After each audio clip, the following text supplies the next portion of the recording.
Getting you ready for game time. Join me, Sal from Behind Your Basketball, as I announce play-by-play. Make sure to smash the like and subscribe, because now we're about to go live. Entering the pregame, we now present Sal from Behind Your Basketball. And what's good, everyone? Welcome in. Happy Friday night, everybody. The Big East Tournament Semifinals with a massive matchup on the slate tonight. The Providence College Friars looking to continue their Cinderella run in the Big East Conference Tournament right now on the cut line as either one of the last teams in the bracket or the first team out of the bracket here. Massive matchup for the PC Friars tonight. Number 7 seed in the Big East Conference Tournament, coming off wins over Georgetown and Creighton to get to the conference semifinals. Winner of this game will take on a UConn Huskies, who won against St. John's in the first matchup of the semifinals today. Marquette, the number 3 seed in the Big East Tournament. PC with a record of 21-12. Marquette record of 24-8. Going to be a good battle tonight between these two programs. Marquette without Tyler Kolek for this matchup. They're projected as a number 2 seed in the NCAA tournament field. And Providence, just keep on winning. That's all you can do. Is we got a bunch of games with bubble teams in action right now. We'll keep you posted throughout the course of tonight as we get a monster night tonight in the slate for college basketball. Mario, Daniel, Jeffrey, Joanne, welcome to the stream, everybody. Tonight, if you're new in the channel, make sure to smash the thumbs up, hit the like, hit the subscribe, ring the notification bell as well for future live streams. The most desperate team in America, the Providence College Friars. They need to win this one tonight. ESPN's Joe Lunardi has Providence in the first 4 out, right behind New Mexico and alongside Indiana State and Pitt for PC. CBS's Jerry Palm doesn't even have Providence listed, not even in the first 4 out for Jerry Palm. He has Texas A&M, Seton Hall, Ohio State, and Indiana State ahead of Providence right now in the first 4 out grouping. And then Mike DeCourcy, as the graphic was put up a couple minutes ago from Fox Sports, he has Providence as the last team in the field. So exciting game tonight. Winner will take on UConn. Definitely will be an incredible matchup if that happens once again there between those two regional rivals. But got to focus on this game first against Marquette, looking for back-to-back top 10 ranked wins. And How can you not put Providence in the bracket if Providence comes out and wins this game? And here's the reasoning for Providence. I know their net ranking is not so great compared to other teams. Their net rank is 57, but guess what? Cincinnati, their net ranks around 35, and they're not even in the bracket. So Providence win their net ranking, which I feel like the net ranking system's been off for the last couple of years. Wow, we're going to tip off in a while. So, yeah, that UConn-Seton Hall game actually ran late. I thought it was going to tip off, so it had 8 o'clock in the schedule. This game won't tip off for another 22 minutes, so we get some time to fill, chance to go over, like, other scoreboard updates and stuff throughout the course of this stream. But, yeah, Providence, how can you not pick them to be a part in the tournament? They've taken care of business this year compared to other teams around them, and I was sick to my stomach listening to one of the games earlier today, and all he talked about, it was the Auburn South Carolina game. All the analysts talked about during that game is how Texas A&M is a tournament team. That's all he talked about. I know Texas A&M is a top 15 schedule, but they have 5 quad 3 losses. Providence does not have a single quad 3 or quad 4 loss. PC in their rankings has 6 quad 1 victories. That is more than any of these bubble teams currently. There's 4 spots available right now on the bubble for 10 teams. And all these teams, for the most part, are playing tonight besides, like, Seton Hall and Indiana State, and then St. John's just lost. So Providence battling it out on the bubble alongside Seton Hall, St. John's, Indiana State, Texas A&M, Virginia, Pitt, Colorado, Ohio State, and New Mexico.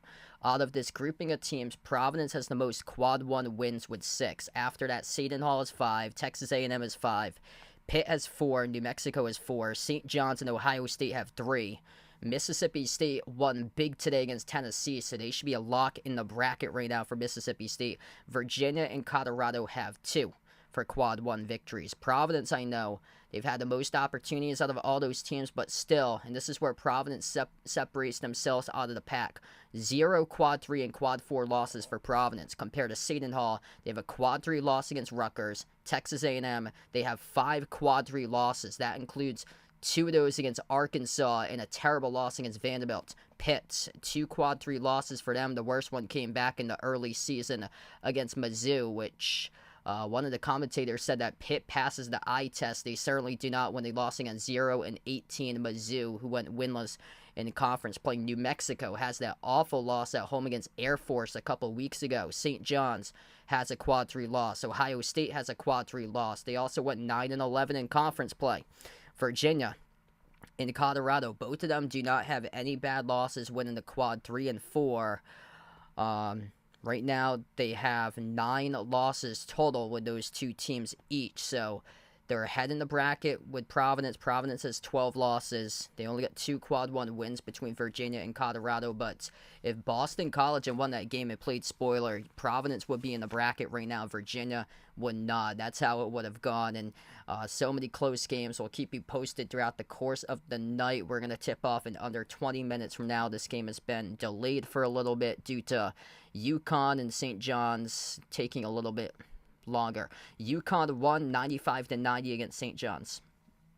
Yeah, so Tyler Kolek, that's a big injury there for Marquette. The 2023 Big East Player of the Year. He is out tonight for Marquette. This is a game that Providence needs to take advantage of tonight. Marquette just went into overtime against Villanova, and very concerning because Villanova barely scraped by DePaul on Wednesday. And I know it's the 3rd game for PC, but just keep on bringing the physicality. They're going to have their best game from 3-point range, and that's the weakness of Marquette is perimeter defense for them.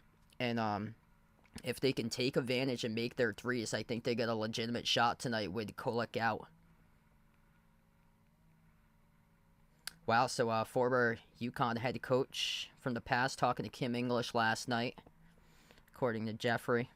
Alex, welcome to the stream here, man. So how bad does it hurt Tennessee Sunday? Yes, they're automatically a 2 seed, so the 1 seed's not in reach for them. I'm concerned about Tennessee. They got swept against Mississippi State this season. That was a pounding they took. I'm concerned about Tennessee. I'm concerned about Duke, and especially Kansas. Those 3 in general. if Dalton Connect had a really rough game today, he's got 0 NCAA tournament experience. For Dalton Connect, he's carried the team offensively this year. I'm super concerned about if he can't score, who's going to step up and score after Connect. That's the issue. Because we've seen this in the past. Teams being a 2 seed get eliminated by a 15 because other players struggle to step up for the supporting cast. Oscar Tshiebwe carried Kentucky 2 years ago, lost against St. Peter's. The year before was Dwayne Washington and E.J. Liddell, who they carried the load for Ohio State. They were terrible defensively. They lost against Oral Roberts, and this Tennessee team has got me reminding of those 2 teams from past years there, that just it's one player or 2 that carries the load, and if he can't score it, if other players can't score, then that's very, very concerning right there.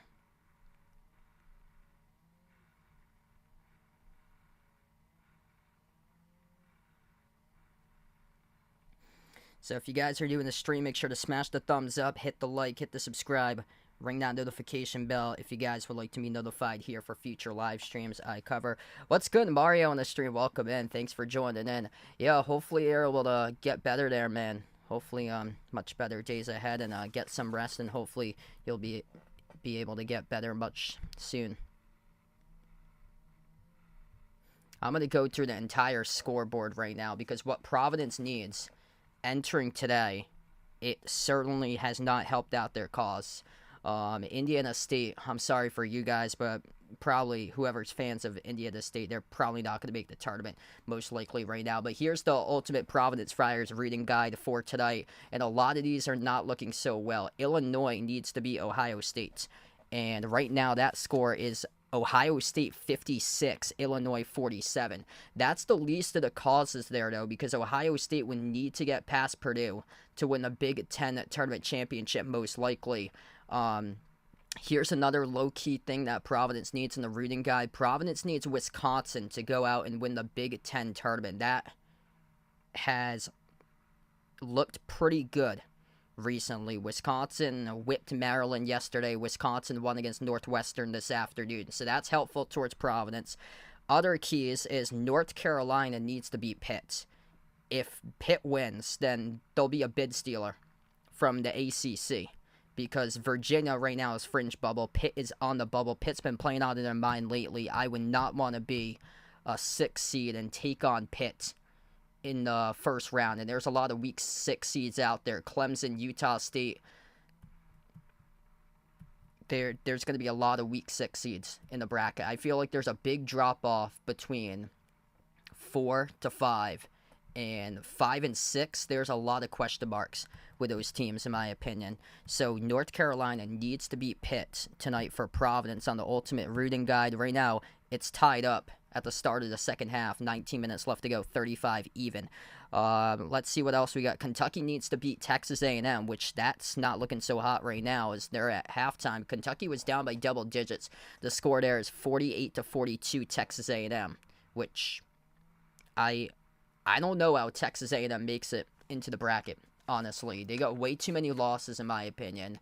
I know they've played a top 15 toughest schedule, but still, 14 losses, and they have 5 quad 3 losses. You got 5 quad 1 wins.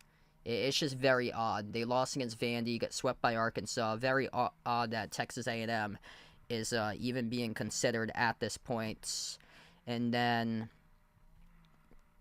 also Providence needs Florida Atlantic to win tonight, win tomorrow, win on Sunday, so the American stays the same.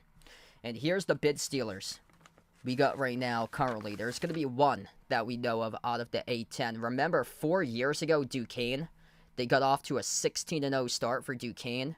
They beat Dayton yesterday. They took out ranked top 25 team this week with Dayton. So Duquesne is the 6 seed, took out the 3 yesterday with Dayton out of the A10. That is confirmed. There'll be a bid stealer, probably VCU, most likely out of the A10. But the other conferences you have to pay attention to is the American. If Florida Atlantic doesn't come out of that conference, then there's a bid stealer. ACC If North Carolina loses this game, it's either going to go to Pitt, Virginia, or NC State. And that is going to be either a bubble bid stealer right there in the fringe bubble between Virginia and Pitt, who could take that. And then the Pac-12, Arizona going to come out and win that because Colorado right now is also on the bubble. So all these things have to help out Providence in their favor, or it's going to be tough sledding for the Friars. And even if they keep on winning, I mean, these teams, same case. They just can't lose. All the other teams around them, they keep on winning. So it's not helping out the cause for PC. It just keeps on being stagnant. So the big key for Providence, take it game by game. Got to get this one. And you would think with this one that they would be in, but all these teams around them keep on winning right now, that it's making it very difficult. And here's the night games, what needs to happen to help out Providence. Arizona needs to beat Oregon, so there's no bid stealer from Oregon in the Pac-12. Nebraska needs to beat Indiana. Nebraska's in the bracket as a 9 or 8 seed. Indiana is the lone bid stealer available from the Big Ten, so Nebraska needs to halt that. Virginia against NC State, that's a massive game right there. Providence can have that go either way. I feel like Virginia is in most likely, but that's a tough one for me. If you're NC State, you're going to have to throttle Virginia tonight by like 35 or 40 points to send Virginia backwards.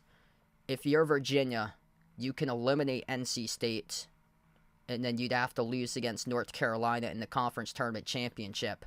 But you're depending if UNC even wins against Pitt. Pitt has a 2-point lead right now, 39-37. Virginia is bubble. I believe they should have enough to get in for them with that win over BC. If BC had beat them, then it would have sent Virginia probably out of the bracket, Providence above them. But right now, I think that win sent Virginia in the bracket. Washington State, in order to dispatch Colorado, they need to beat them by like 25, 30 plus tonight to send them bouncing backwards. And then Colorado State needs to beat New Mexico. New Mexico's directly in front of Providence. They have that bad loss at home against Air Force. Colorado State's heating up in that Mountain West tournament. They need to win that game. So that's the entire slate right there that needs to help out Providence tonight. I'll go through it later tonight once we get more people on the chat. Riley, welcome in. Thanks so much for joining in. If you guys are new in the channel, make sure to smash the thumbs up, hit the like, hit the subscribe, ring the notification bell as well, as we'll be tipping off in around 10 minutes from now in this game between Providence and Marquette. Marquette without Tyler Kolek tonight in this matchup. Last year, the Big East Player of the Year. Devin Carter, going to have to show it big time. He is this season's Big East Player of the Year for the PC Friars for Carter. Providence, the most desperate team in America, record of 3-1 in the previous 4 games. And they're going to have to be physical, rely on their defense, just gritty, classic Providence college basketball that they've done in the past. That's what's helped out the cause this season, has been their defense, but they're going to have one of their best offensive games all season long. They rank just in front of 200 in the nation. They're 195th in total offense. They're 81st in total defense. They're top 25 interior defense this season for PC. And they got a lot of athletes in the team that go and fly around. And yeah, I've just been impressed this year. I like what Kim English has done. Just the age of 35, year one with a program, hasn't even had a full recruiting class, and comes in.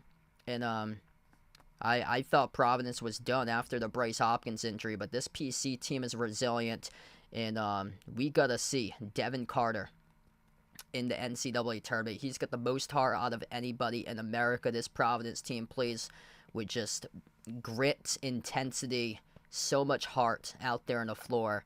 And these guys are going to have to pull out their best game tonight to beat Marquette in this matchup. Marquette logged extra minutes last night, stayed up to midnight in a late game against Villanova. Big props to Shaka Smart. Final play he drew up yesterday. That was sensational. It was a buzzer beater, but it didn't count. The ball was released off the fingertips, off a backdoor cut a millisecond after the buzzer went off. It went into overtime, and then Marquette was able to finish up Villanova last night. That is huge towards Providence, because if Villanova won that game, Villanova would still be in bubble contention. Villanova, too many losses now. 15th loss this season, will be going to the NIT. So a lot of basketball going on. We're just getting started. Tip off in under 8 minutes from now.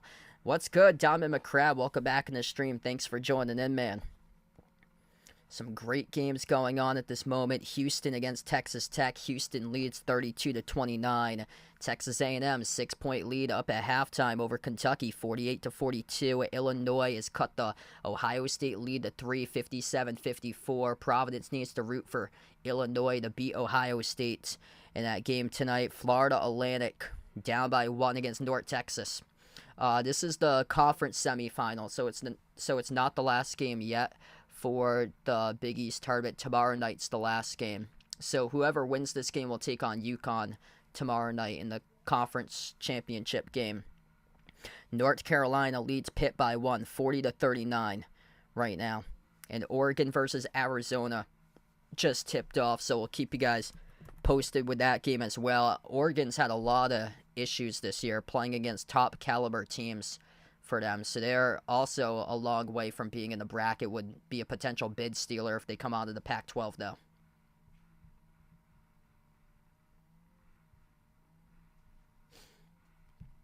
Make sure to join in for my Selection Sunday live stream, 6 o'clock this upcoming Sunday. We'll have the bracket reveal on Sunday night. That's going to be a fun time. Hey, what's good, Charlize on the stream? Welcome back in. I got a quad cam going on here with all these games. So I'm awaiting for Providence versus Marquette to tip off within the next 6 minutes. We got 3 games right now decided by, or 2 games decided by 2 points currently. Pitt leading UNC 42-40 with 15.5 left. Houston leading Texas Tech 35-34 with under 18.5 left there. And then Texas A&M's up by 5, 50-45 over Kentucky.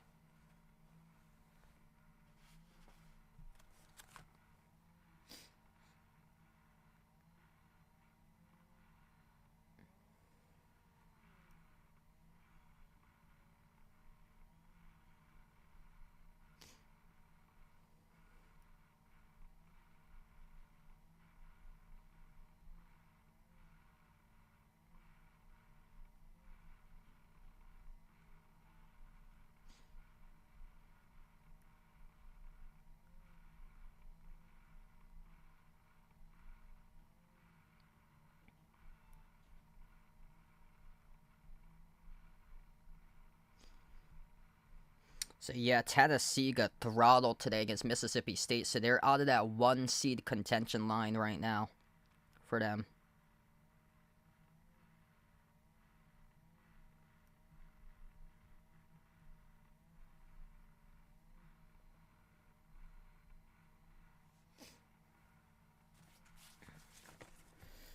I'll go through final scores, what happened earlier today to catch you guys up. So the winner of this game will take on UConn. UConn beat St. John's 95-90 this afternoon, right before this afternoon. Wisconsin, that's another key to Providence because Providence beat Wisconsin in the non-conference slate by double digits. They need Wisconsin to keep on winning so it can boost up their net ranking. And Wisconsin beat Northwestern 70-61. After a lot of people didn't think Wisconsin would do anything in the Big Ten tournament, they finally started to come alive after a disastrous 3-8 record to close out conference play in the regular season. How about this? Mississippi State destroyed Tennessee 73-56. I am very concerned right now about Tennessee for their future. They potentially could be a 2 seed that could lose to a 15. Based on that performance today, I'm trying to not overreact to it, but if Dalton Connect is cold in that first round game and the other teammates can't score, then I'm very, very concerned about Tennessee. It all depends on who they face in that matchup and if there's some sort of metrics that would go along to that to pull off the upset, like that St. Peter's team from 2 years ago was like a top 10 interior defense.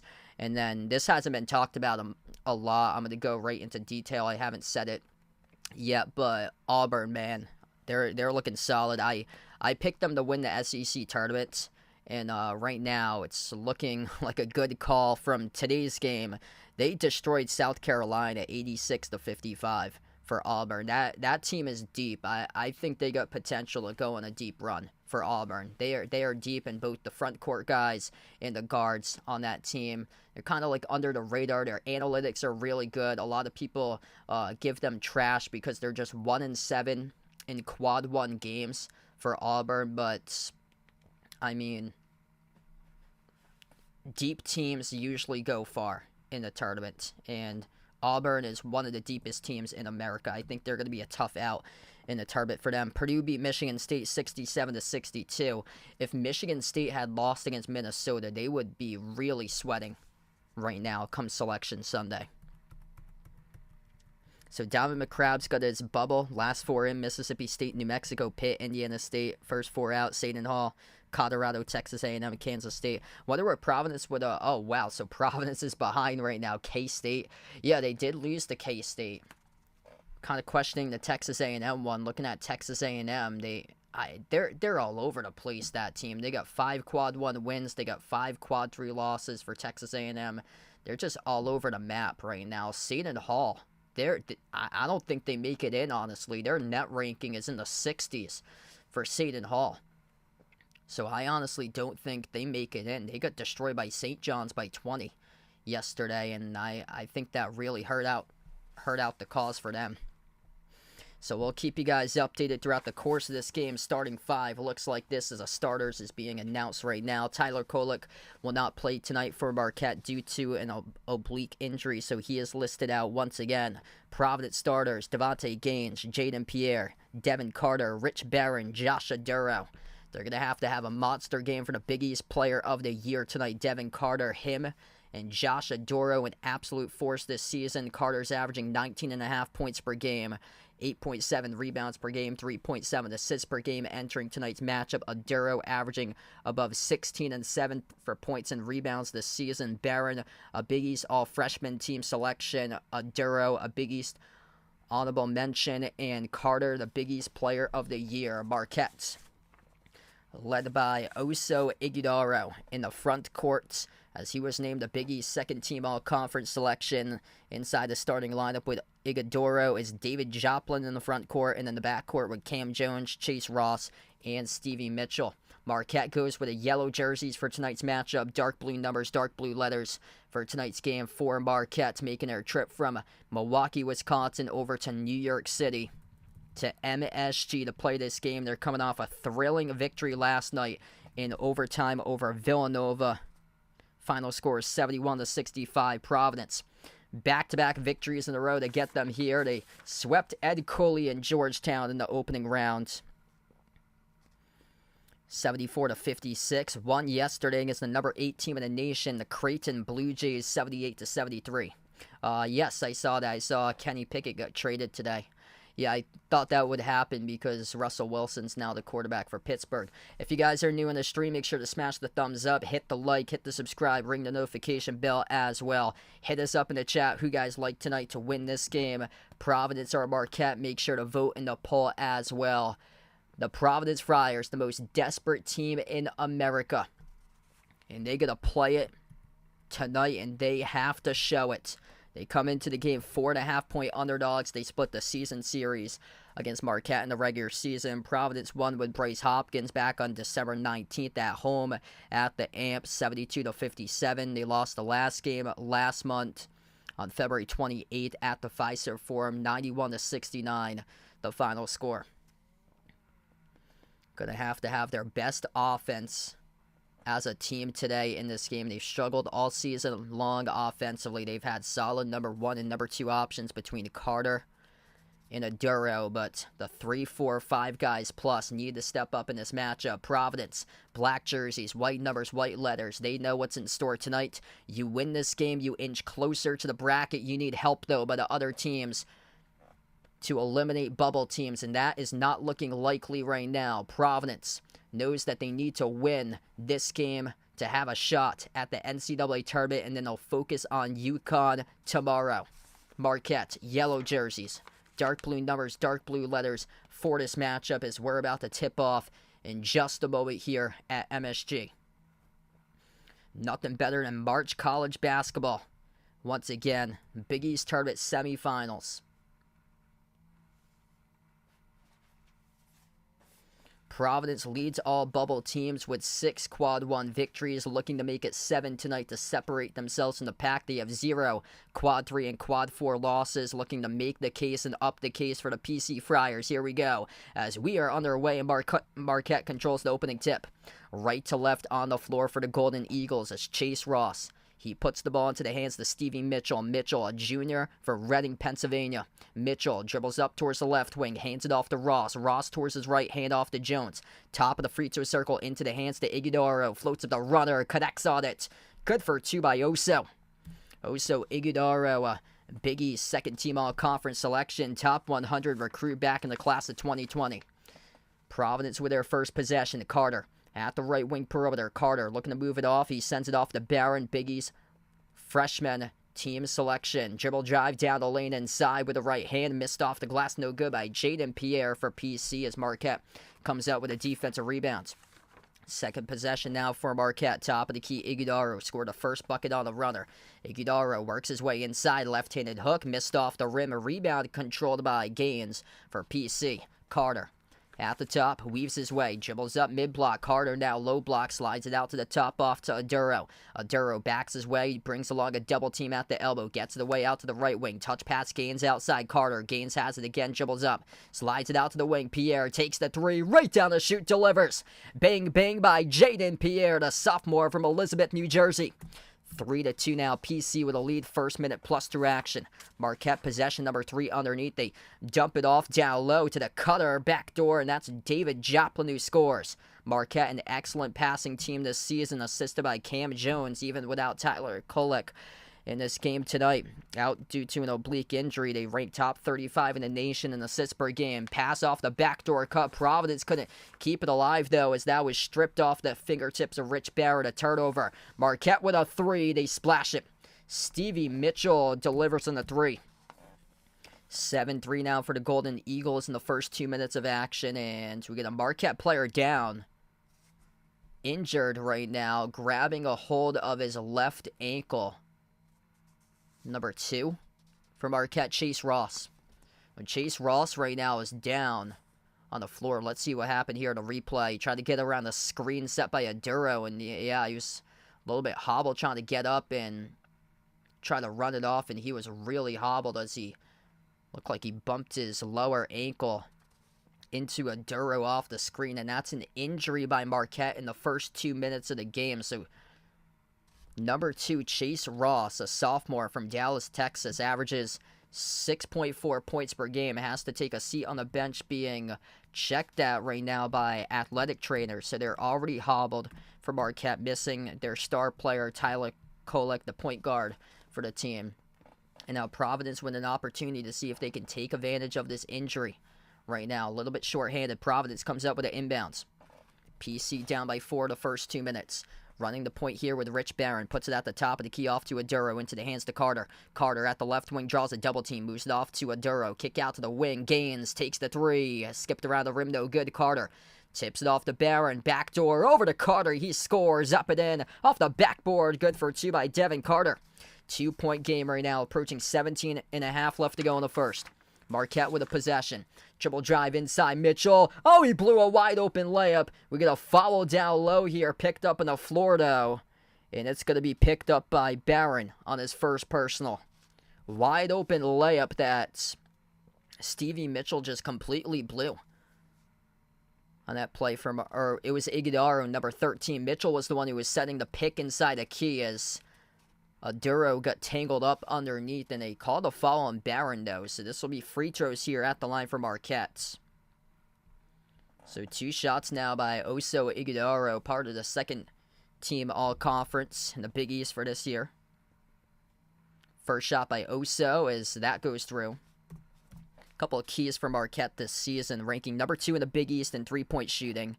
Number 2 in the conference in scoring, first in the conference in field goal shooting percentage, 14th in the nation in 2-point shooting, 25th in field goal shooting percentage in the nation. Also a scrappy defense, top 30 in steals per game, already forcing a steal, ranking in the top 35 in assists per game. Both of the free throws good. Pringle, welcome back in. Thanks for joining in.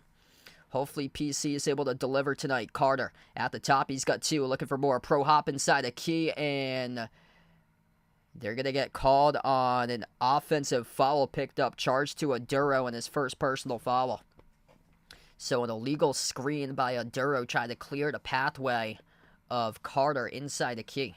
Yeah, Duquesne looking like they could potentially take the A10. I'll probably go with VCU there, but honestly, wouldn't be shocked if St. Joseph's is able to win that conference. Jumper, low block, Marquette drills it. Cam Jones makes the 2. 11-5 so far by the Golden Eagles. So we're down to the first 3 minutes of action so far, under 17 left to go in the first half. Pierre, baseline dribble, bounce pass right corner. Barron slides it out around the wing. Carter able to get Aduro involved in a touch here. Aduro at the free throw circle. No look pass, right corner, open 3. Jaden Pierre off the mark, no good. The rebound secured by Joplin for Marquette. Joplin has it at the wing. Out on top over to Oso. Iguodala with some space right now. Bounce pass, backdoor cutter. Huge rejection by number 0, Devontae Gaines with a block. Here goes Carter up the floor. Carter, top of the key, thought about the step back. Gets it away out to the wing.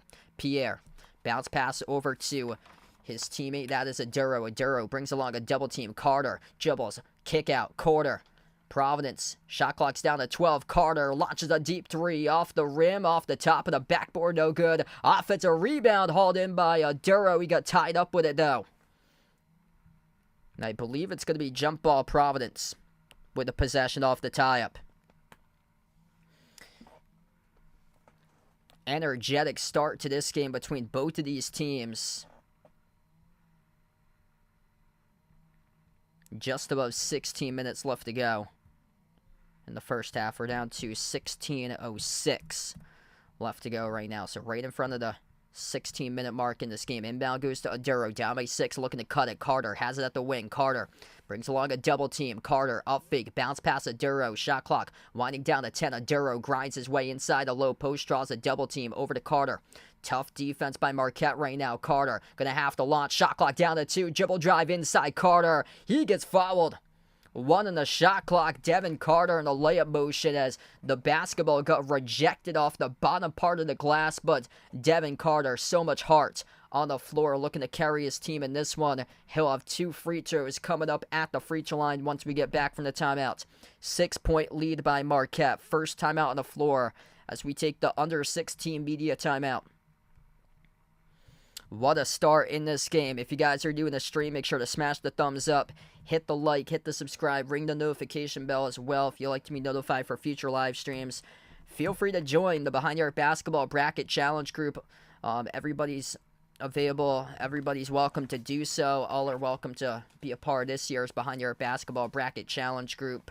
All you have to do is click the link, create an ESPN account if you don't have one, and then click Join Group to be a part of this year's Behind Your Arc Basketball Bracket Challenge for the March Madness NCAA Tournament Challenge over on the ESPN website.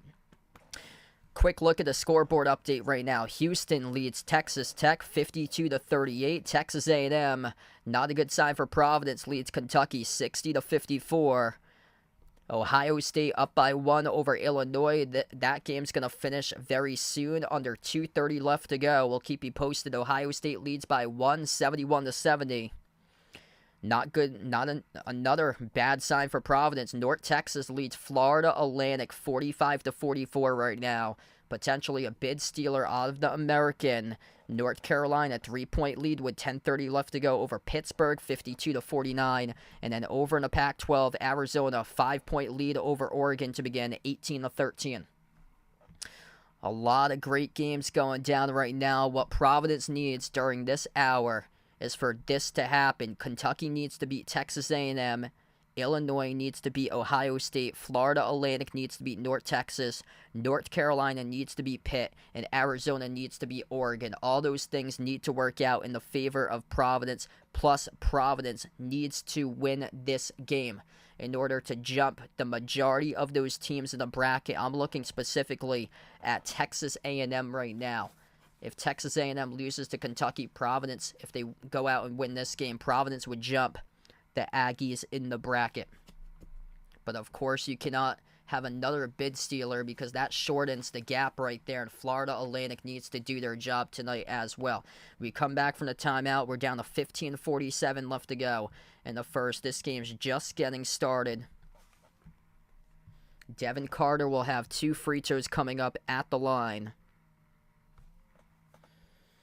Marquette 4 for 6 from the floor. Providence 2 for 6 so far. PC with 2 turnovers. They're going to have to take care of the basketball against the top 35 team in steals per game this season with Marquette.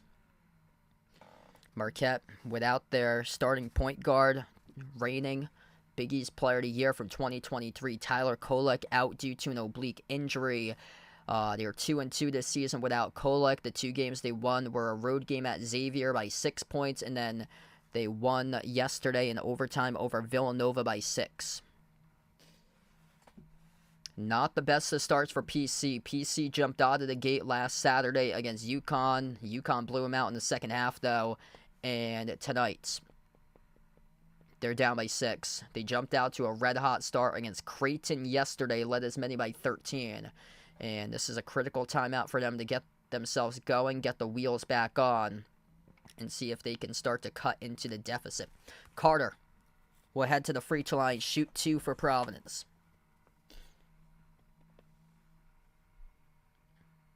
Two personal fouls so far by Providence, 1 by Marquette. Marquette doesn't foul so much.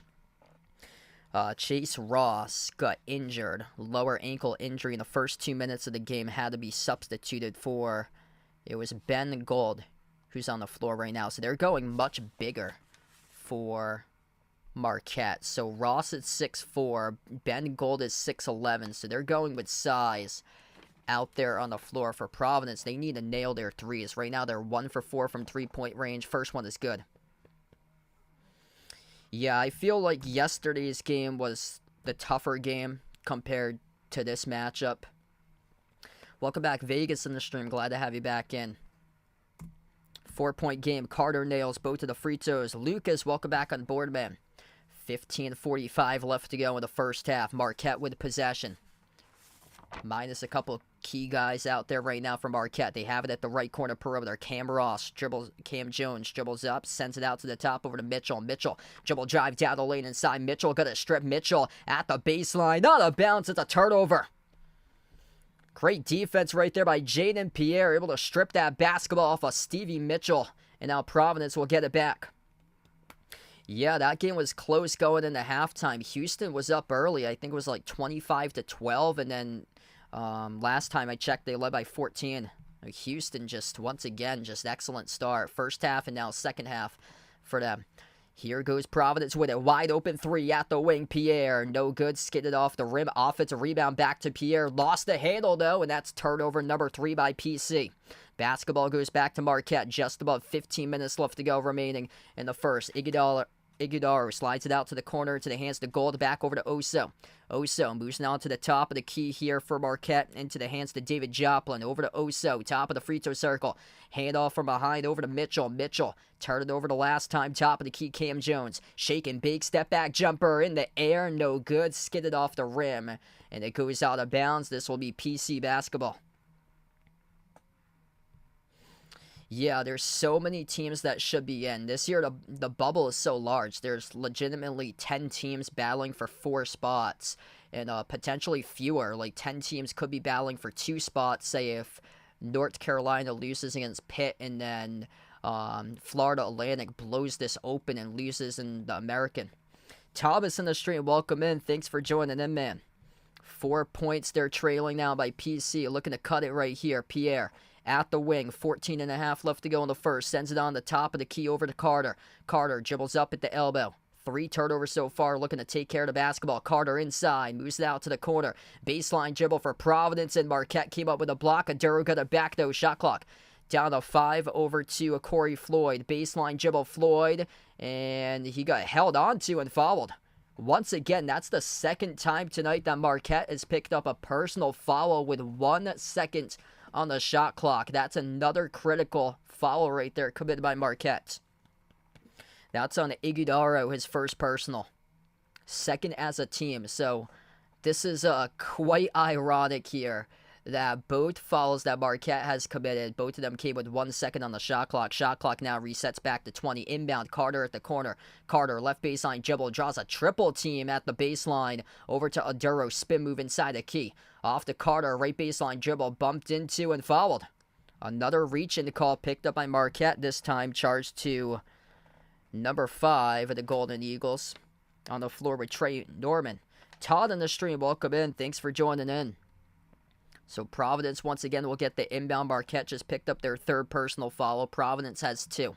Underneath the hoop, Jaden Pierre, the inbound passer. The lob goes to Aduro. Aduro top of the free throw circle. Backs his way inside, got it swipe loose, he turned it over. Marquette with a steal on the break here for the Golden Eagles. They missed off the glass, got the putback, but it won't count though, as there was a foul in transition committed by Providence before the bucket counted. So this will be free throws up coming at the line. Jaden Pierre picked up the shooting foul. This will lead to 2 shots by Ben Gold now from Marquette. It's my clock was a little ahead, 13:57. Left to go in the first. If you're new on the stream, make sure to smash the thumbs up, hit the like, hit the subscribe, ring the notification bell as well if you guys would like to be notified for future live streams. And that first free throw was well off the mark. Didn't even touch the rim. That was a free throw that hit the right side of the backboard. It had the power, just the accuracy was well wide right by Ben Gold. Both of these teams struggling to score. Marquette been on a 3+ minute scoring drought. Providence been on a 3-minute and 45-second scoring drought. Second free throw is good. 5-point lead for Marquette currently. Providence needs to start making some shots, take care of the basketball. They've turned it over 4 times so far in this game. Marquette with 1 turnover. Garway Duell, first time on the floor, number 3, an athlete, top 35 recruit for Duell in his first season from Houston, Texas. Duro brings along a double team, circles around the key, skip pass left quarter, gains. Outside of Duro. Duro at the top, hand off to Duell. Duell at the left wing, crossover, dribbles up inside the key, moves it out to the wing, catch and fire 3, no good. It was halfway down, but rattled out off the 3-point shot attempt by Corey Floyd, and Providence is just 1 for 6 from 3-point range tonight. They know the matchup, their 3's just not going down, and Marquette scores the layup. Cam Jones turns the corner, up and in off the glass for 2. Providence looking to see if they can break loose here offensively. They got to get something going on. Jaden Pierre, top of the key. And away from the basketball, Marquette picks up a foul. Yeah, so on the bubble, you legitimately have 10 teams, and all 10 teams are battling for, 4 spots. And, you can legitimately make a case for every single one of those teams out there right now.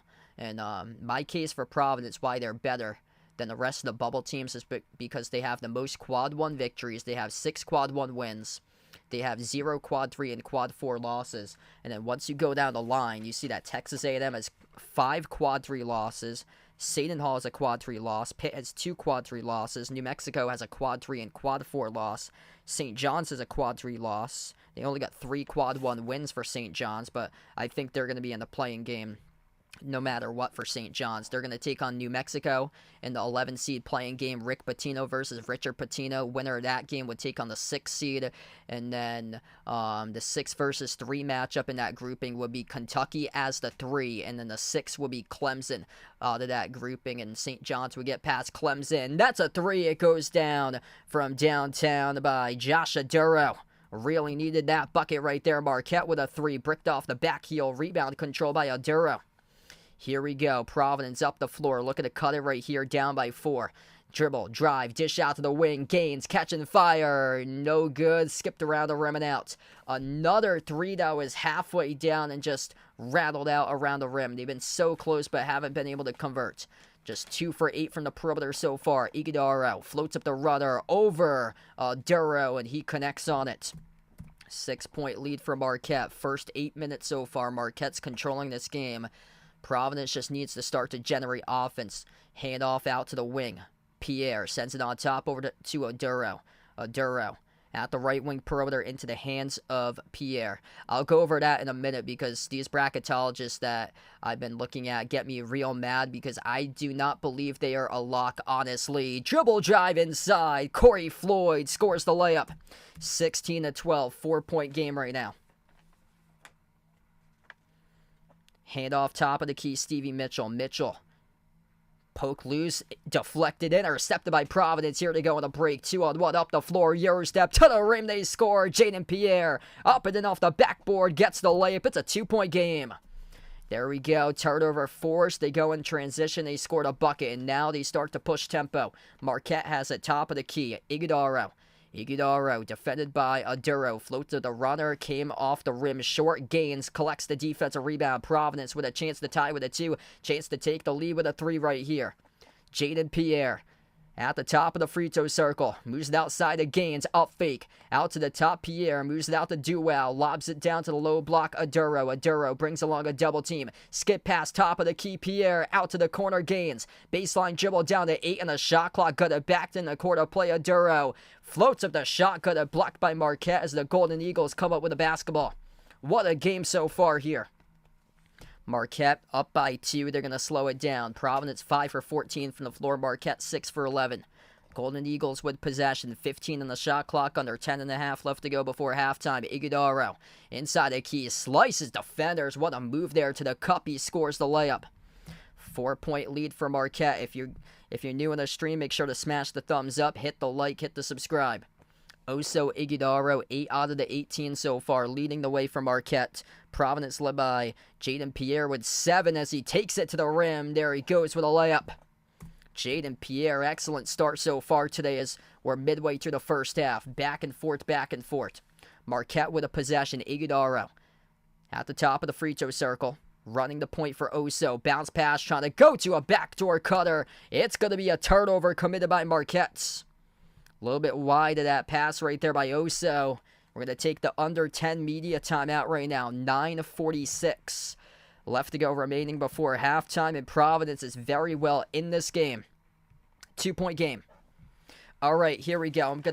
So for those of you who are new, that's jumping on right now, I'm going to go over the ultimate Providence Friars rooting guide for tonight. And I am rooting for Kentucky definitely right now. So Vegas asked me, even if Providence loses, they're still for sure a lock, right? And I would think so. In my opinion, I would say yes, but looking around at other bracketologists, Joe Lunardi, Jerry Palm, he's got them out for both of those bracketologists. Mike DeCourcy of Fox Sports has Providence as the last team in the field. They got to win this game for Providence. They are definitely not safe for PC. And then over on Twitter, I looked at a bunch of other bracketologists, and I posted on Twitter today, over my Twitter account at BehindTheArc14, how is Providence not in the bracket yet?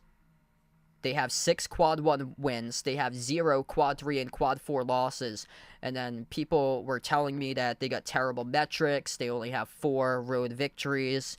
They're just 9 and 12 in quads 1 and 2. Here's it for you guys right here. Providence, 6 quad 1 wins, most of any team on the bubble. They have 0 quad 3 and quad 4 losses. Seton Hall, 5 quad 1 wins, 1 quad 3 loss. Texas A&M, which yesterday Vegas had a great point about Texas A&M, and I'm confused why they're even considered in the bracket. They got 14 losses for Texas A&M. 5 quad 1 wins, which is 1 shy of Providence. They have 5 quad 3 losses for Texas A&M. They got swept against Arkansas. They have a terrible loss against Vandy for Texas A&M. Yet they're ahead of Providence in Lunardi's bracket. Pitt, 4 quad 1 wins, 2 quad 3 losses. One of those losses includes a loss against Mizzou, which went winless in SEC play. Pitt's been playing on in their minds lately, though. New Mexico, 4 quad 1 wins. They got a quad 3 loss and then a terrible quad 4 loss at home against Air Force. St. John's, 3 quad 1 wins, 1 quad 1 loss. Or 3 quad 1 wins, 1 quad 3 loss, same as Ohio State. They got the same amount as St. John's, 3 quad 1s, 1 quad 3 loss. And then Virginia and Colorado, they haven't lost in quad 3 and 4, similar to Providence, but they have just 2 quad 1 wins, which is 3 times fewer than Providence with 6. Like, Providence needs to be in. And yet, the bracketologists have Providence out. It is just mind-boggling right now to me, the disrespect that is out there in brackets, not having Providence in the brackets right now. Here's the scoreboard update. This is what Providence needs to happen, and it's not looking good. Kentucky, needs to win, and Texas A&M is leading by 14, 78-64. Texas A&M with 7 minutes left to go. Florida Atlantic needs to win the American, so there's not another bid stealer. That's not looking good as well. North Texas leads Florida Atlantic 55-53 with 7 minutes left to go. North Carolina needs to beat Pitt. Right now, UNC holds on to a 3-point lead, 65-62, with 3:41 remaining. Quick update on Illinois, Ohio State. Did this game go final? Yes, it did. There we go. There's one of them that helps out Providence. Illinois wins over Ohio State. Ohio State will be going to the NIT, 77-74 the final score. That is huge. So Illinois, thank you. There's one in the books. Arizona, thank you right now for what you're doing. Arizona 29, Oregon 16. Back to action. Marquette has the basketball. So they rolled it out of bounds by Providence during the timeout. Quarter 3, Marquette. It goes in. For the 3, it is made from the outside by number 10, Zayd Lowry. 5-point lead for Marquette. Providence with the basketball, under 9.5 left to go before halftime. Top of the key with Jaden Pierre. He's had an excellent game, leading the team with 7 points so far. Aduro, he's got 3. Carter has 4. Looking to see if those two guys can get more points on the board. Duell passes inside. It goes out to the corner. Gains over to Pierre. Here's a runner. Missed by Aduro. Got blocked inside the key by Marquette. And Marquette came up with a loose basketball. As we're down to 9 minutes left to go in the first. Golden Eagles have the possession. Cam Jones slides it off to Iguodaro. Iguodaro at the left elbow. Bounce past Jones off the ball fake. Jones floats to the shot off the glass. No good. Battle for the rebound. Got the offensive rebound right back. Up and under as he scores past Duell for 2. 7-point lead for Marquette. Providence got out-hustled there in that offensive rebound. PC with a possession. Carter draws a double team around the perimeter. Carter dribbles up inside the key. Carter looking to move it back outside. He does. Tough defense so far by Marquette in this game. Aduro at the right wing perimeter. Shot clock's down to 10. Looking to see if they can set something up. Over to Duell. Duell bounce past Aduro. He's been locked down. Just 3 so far. Out to the top. Carter over to Duell. Drives downhill at the rim. Soars up with the left hand. He scores up and in. Off the backboard for 2 with a layup made by Garway. Duell. Excellent right there by Garway up to... as he gets the bucket. He has 6 points yesterday in 13 minutes in the win over Creighton. Missed floater by Iguodaro. Here goes Providence. Deflected out of bounds. Touched by Marquette. Welcome in. We got XNLT Eagle, Tom Pringle. You guys been watching for a while. Thanks so much for stopping by here, guys.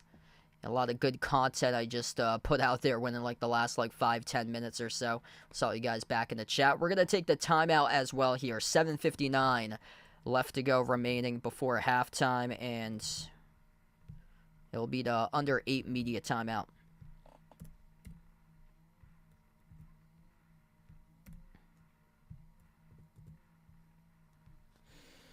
All right, Providence is down by 5. They get the basketball upcoming. I have to say Marquette's really made it difficult for them to operate their offense today. Just 7 for 18 shooting, 39%. Marquette's weakness is perimeter defense, and right now Marquette's holding in strong. Providence has had the looks. They just can't knock down the shots. I feel like it's a little bit much too many for passes for Providence. They've had a couple open looks, and they've decided to give those open looks up from 3 to go inside a paint to shoot a 2, but Marquette, credit to their defenses, put the clamps down and really stop PC in this first half. Yeah, they're going to have to move that basketball crisp and clean. Holy smokes, Houston. Houston is leading Texas Tech 70-45. That was I believe Houston went into halftime with a 2-point lead. That's insane. I mean, Houston is playing out of their minds for them. Like some of the scores that I've been seeing Houston with. Houston was up 16-0 in the first 9 minutes yesterday against TCU. They led 12-0 against Texas Tech to begin this game. I mean, they're just playing out of their minds for Houston. Like Houston and UConn. And you know what the sad part about it is that both of those teams might meet each other up in the Final Four, honestly, because Purdue will probably get the number 1 seed, and then Houston and UConn will get the 2 and the 3 seed seated on the right side of the bracket, and then who knows who the 4 seed's going to be. It's probably going to be North Carolina. I need North Carolina to win this game over Pitt. They're up by 4 with 2:45 left to go, 66-62.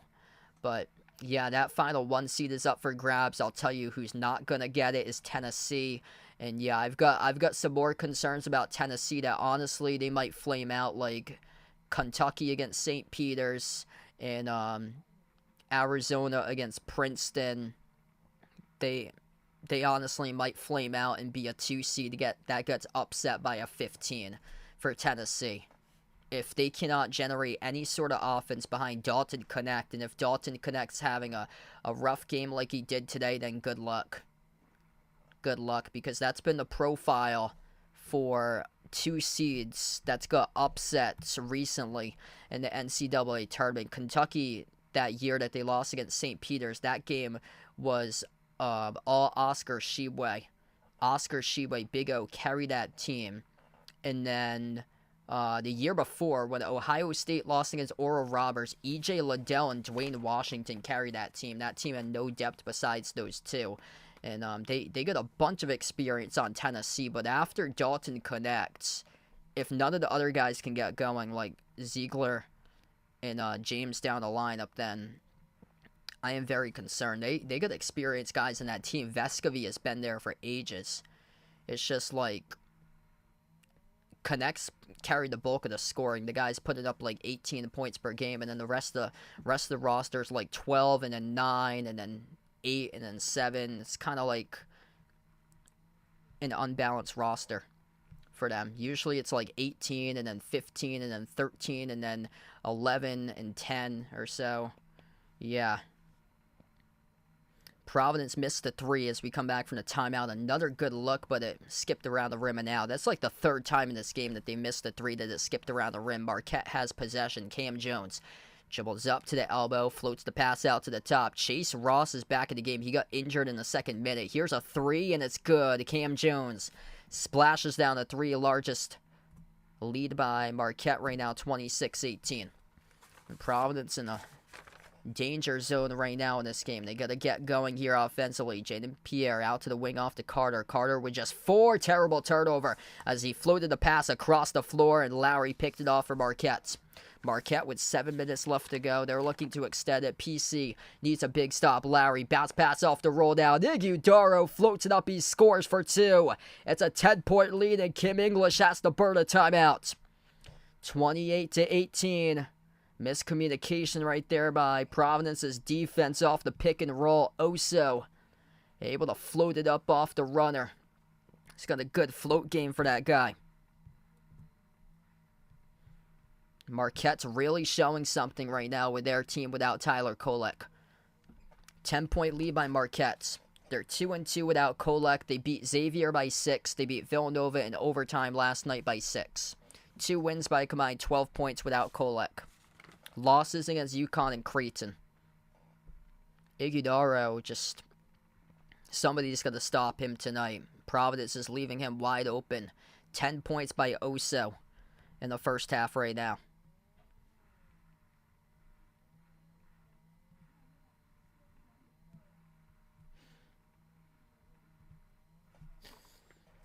This is the biggest game of the season for PC, and you cannot come out like this right now.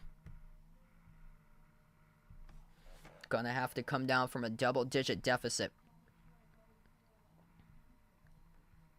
Kentucky as well, as they're trailing Texas A&M by 10. I'm not too worried about Kentucky, though, because they can pour in the points. The thing is, can they get enough stops?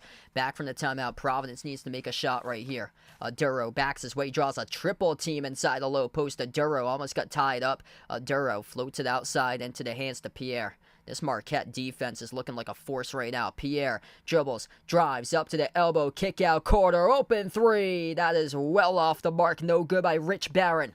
It goes in the direction of Marquette as he chucked that one over the cylinder. Marquette 5 for their last 7 shots. Providence in a 2-minute-plus scoring drought. Cam Jones inside the key underneath, circles around, guarded by Duro. Jones floats the shot over Duro. Got it to go. It's 30-18. Not a good sign right here for PC. As we approach the 6-minute mark left to go in the first. Keep it up. They're going to be playing in the NIT. They got to get this offense back in order. Rich Barron, his pass deflected out of bounds off the fingertips of Iguodaro. Nobody right now has any ability to stop Oso Iguodaro. 10 points for him. Cam Jones has 11. Just a lot of solid scores in this Marquette squad. Minus Tyler Kolek tonight. No problem so far in this game.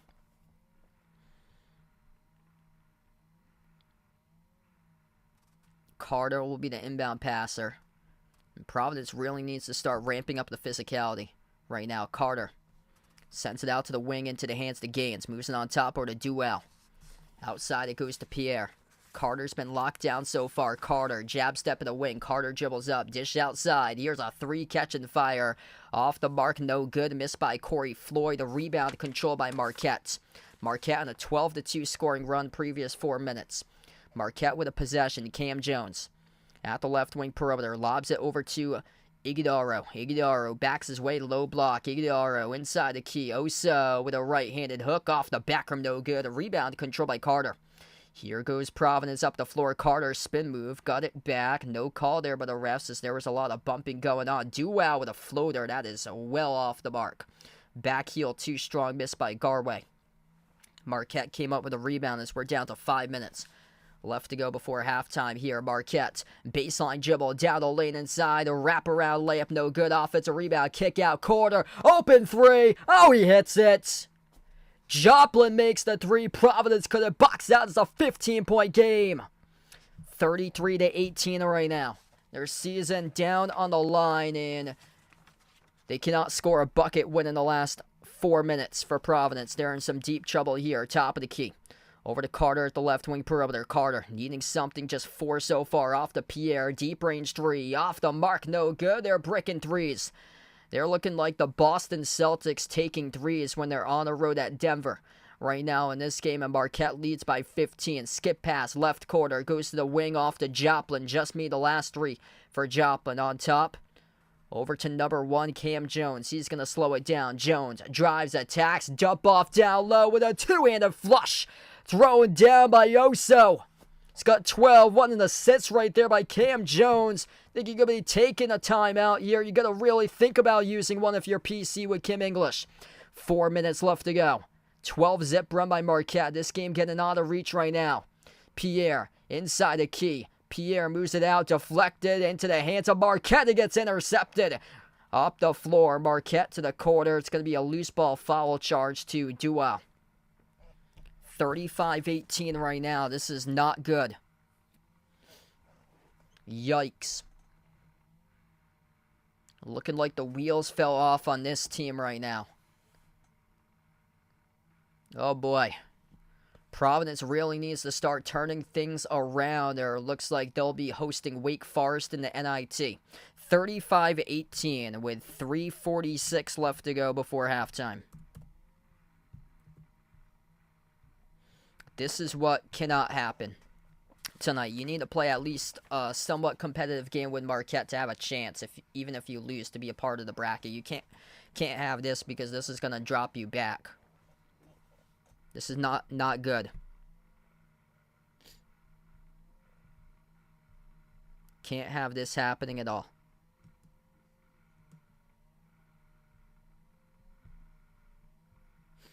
If you're new to the stream, make sure to smash the thumbs up, hit the like, hit the subscribe, ring that notification bell as well. Feel free to join the Behind Your Basketball Bracket Challenge group if you guys are interested to be a part of this year's NCAA Tournament Bracket Challenge group. I'll be covering the Selection Sunday show, Sunday at 6 p.m. Always a fun time, so make sure to be a part of that as well. Quick scoreboard update looks like this for college basketball. Houston is blowing the doors off of Texas Tech, 80-54 right now for Houston. That was a 2-point game, I believe, going into halftime. Texas A&M leads Kentucky, 86-78. Florida Atlantic up by 4 over North Texas, 62-58. Arizona leads by 10 over Oregon, 33-23. Into the final minutes between UNC and Pitt. UNC with a 6-point lead over Pitt, 71-65. Grand Canyon just tipped off against Seattle. So that game just started.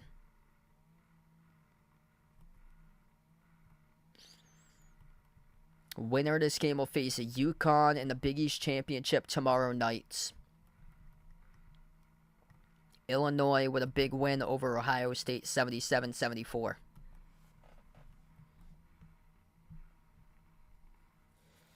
Man, just very deflating right now for Providence. This is part of a 17-2 run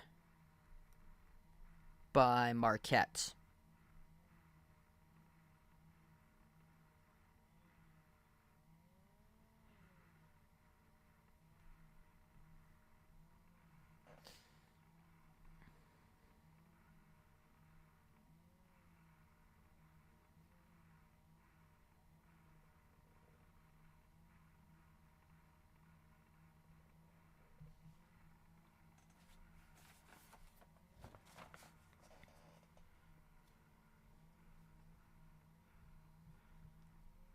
You got to get on a run. You got to get on a run fast right now. 3:46 left to go before halftime. This has just been a super lopsided game. Marquette, 61% from the floor. 14 for 23 shooting. Providence has half the shots as Marquette. 7 for 23 from the floor for Providence. They've had the looks from 3. They cannot make a 3 tonight. 2 for 12 from 3 by Providence. Marquette's 4 for 6. Providence's three-point shooting is looking more horrific than the three-point shooting in that NCAA tournament game between Ohio State and Loyola Chicago from 3 years ago. That was sad. I think the final score is like 55-41. That was a joke. That was a 10-7 matchup. That was disgusting. Or no, that was 2022. So that was a year after Ohio State got upset by Oral Roberts. Ohio State beat Loyola Chicago, and a lot of people, including myself, had Loyola Chicago winning that game as Providence came up with a steal. There's the heart of America who stole the basketball away and just scored a layup. Devin Carter gets the 2, and that finally ends a 12-zip scoring drought by Marquette. And then Providence just committed a reach and foul, the second one charged to Carter tonight. Thanks so much for the update there, Lucas. Really appreciate it, man. So UNC picks up the victory over Pitt. We'll see if it's enough for Pitt to be in the bracket come Selection Sunday. Bryce in the stream, welcome back in. 3:17 left to go before halftime. You gotta at least chip this into 10 to go into halftime if you're Providence. Get yourselves winning 10. You're down by 15 right now. 10, preferably 8. Missed floater by Iguodaro. Carter collects the defensive rebound. Big possession here. You gotta go. You need one. 3 minutes left to go before halftime. Carter, he's got 5. Carter swings it out to the corner. Catch and fire. 3PC. No good. Skipped around the rim. Offensive rebound. Putbacks there. +1 coming up in the free throw line by Aduro. There you go. 13-point game. Chance to chip it. Winning 12 if you make the free throw. Josh Aduro, major offensive rebound plus the putback. There's the physicality and a 4-zip run by Providence. If he makes it, it'll be a 5-zip run. Joe in the stream, welcome in. Yes, indeed. Big win for Illinois tonight. Thanks for helping out PC right there. Ohio State looking like they're going to head to the NIT. Yep, Alabama's playing in a little bit after the Kentucky-Texas A&M game. Alabama-Florida. If you guys like guards, that's the game to watch tonight. Florida's got a bunch of guards taking on Alabama. If you like scoring, first to 100 is going to win that game. Aduro missed the free throw. Left a point off the board. Marquette by 13. Came up with a defensive rebounds. Marquette with a possession. At the left wing perimeter with Cam Jones. Spin move. Works on Aduro. Floats the pass. Out of bounds, though. It's a turnover. Gives Providence a side of life. Cam Jones missed the mark on a floating pass off to Mitchell in the quarter. Providence gets it back with 2:42 left to play. PC hanging down by 13. I had said cut it to 10, preferably 8. A chance here to cut it to 11 or 10 this possession. If they can make their threes, things will look a lot brighter for PC. Just 2 for 13 from 3. Providence has the ball. Carter, top of the key. Dribbles up, drives downhill. Carter up, and he got fouled. So 2 free throws coming up here at the line for Devin Carter. That is now the 5th personal foul picked up by Marquette today. Providence would, or that is the 6th personal foul picked up by Marquette. Providence has 5. Yes, so I'll take a look. Yeah, so Indiana State right now, Sorry about your Sycamores there, Joe. With all these teams around Indiana State, like Mississippi State, St. John's, Seton Hall, Colorado, Virginia, Texas A&M, New Mexico, Pitt, all those teams keep on winning, and that's the reason why Indiana State keeps dropping right now, because Colorado, Texas A&M, Virginia, those teams in general, Mississippi State too, those teams keep on winning, so he's elevated them over Indiana State, and now it's very difficult for Indiana State. I did not think so come Sunday. I thought all those teams would have lost or so, as Carter splits the free throws. Jason, what's good? Welcome to the stream, man. 12-point game right now, specifically Texas A&M. They just keep on winning for them. They're one of the most random teams in America. They have 5 quad 1 wins. I believe they'll have 6 if they beat Kentucky. I'll give you guys the update there in just a moment. They'll have 6 if they win that game, which it's down to the final minute and a half. Looks like they will. 90-80 Texas A&M leads in the final 130.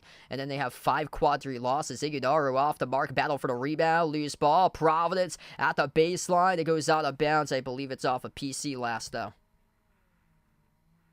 Yeah, both of them are playing out of their minds. The sad part about it is that Purdue might be the number 1 overall seed in the tournament. And then Houston and UConn will be the 2 and the 3 for 1 seeds. So Houston and UConn right now are lining up at the right side of the bracket, because a lot of bracketologists have Purdue as the overall number 1 at the top left. Which, I mean, we gotta have that as a national championship game right there between Houston and UConn, based on how both of those teams have been performing. Like, Purdue hasn't been destroying teams. They've been able to win tons and tons of games, though. Missed corner 3 off the inbound by Marquette. Here's a chance to cut it. Win 10. Skip pass. Left quarter for Providence. Providence has it at the wing. Into the hands to Rich Barrett. All first-year freshman team in the Big East. We got a foul picked up by Marquette. Their 7th personal foul in the quarter, away from the basketball, and this will send Providence to the free throw line with number 10, Rich Barron, it looks like. Yeah, that's huge for Providence. North Carolina beat Pitt tonight. That's huge. Helps out Providence in their cause. Yeah, Tennessee I'm concerned about. They're going into the tournament as a 2 seed right now for Tennessee. They get destroyed by Mississippi State. That's not a good sign for Tennessee. They lost against Kentucky in the last game. They had 3 top 20 wins before that. They beat, I believe it was Auburn, South Carolina, and then there was somebody else in there in a row that they won. And then they lost against, what concerns me is the previous 2 losses. I mean, you have the opportunity to beat Kentucky on Saturday. You lost a senior day game, or on senior night, you lost against Kentucky for Tennessee. That's an issue. I mean, Kentucky is an incredible team. What Reed Shepherd's doing over there in terms of their offense and stuff. But for Tennessee, you lost the senior night game with multiple seniors in their team. That's the number 1 red flag. The other red flag is you get destroyed by Mississippi State, who is defense first, offense behind defense. And both of the free throws are good. 10-point game. That's what I said. Providence needs to chip it, win in 10 before halftime, preferably 8. 7-zip scoring run by Providence. They've finally been able to bring physicality against the sharp-shooting Marquette squad. At the right wing perimeter, Stevie Mitchell dribbles inside the key. Dishes off to Joplin. Joplin, high-arcing 3. Splash. That puts Marquette up, winning 13. Big bucket there for Marquette, not so much defensively for Providence, and Marquette will burn a timeout here. 1:33 left to go before halftime. Providence needed a stop. They couldn't get one.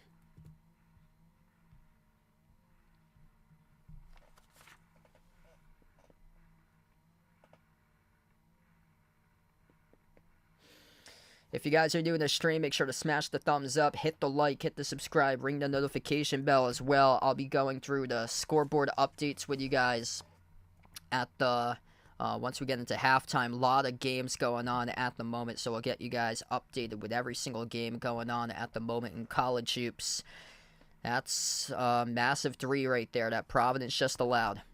Yeah, imagine if Brown pulls off the upset in that. That would be incredible right there. I would hate to see that happen at Princeton. Princeton's had an amazing season for them. I really think that they've got upset potential once again this year in the tournament. There's some the 5 and the 6 seeds are not so hot in my opinion this year. I'm really concerned about the 6 honestly for those seeds. I think potentially all the 6 seeds could lose to 11s depending on who the 11s are. Like that's how I feel about the 6 seeds.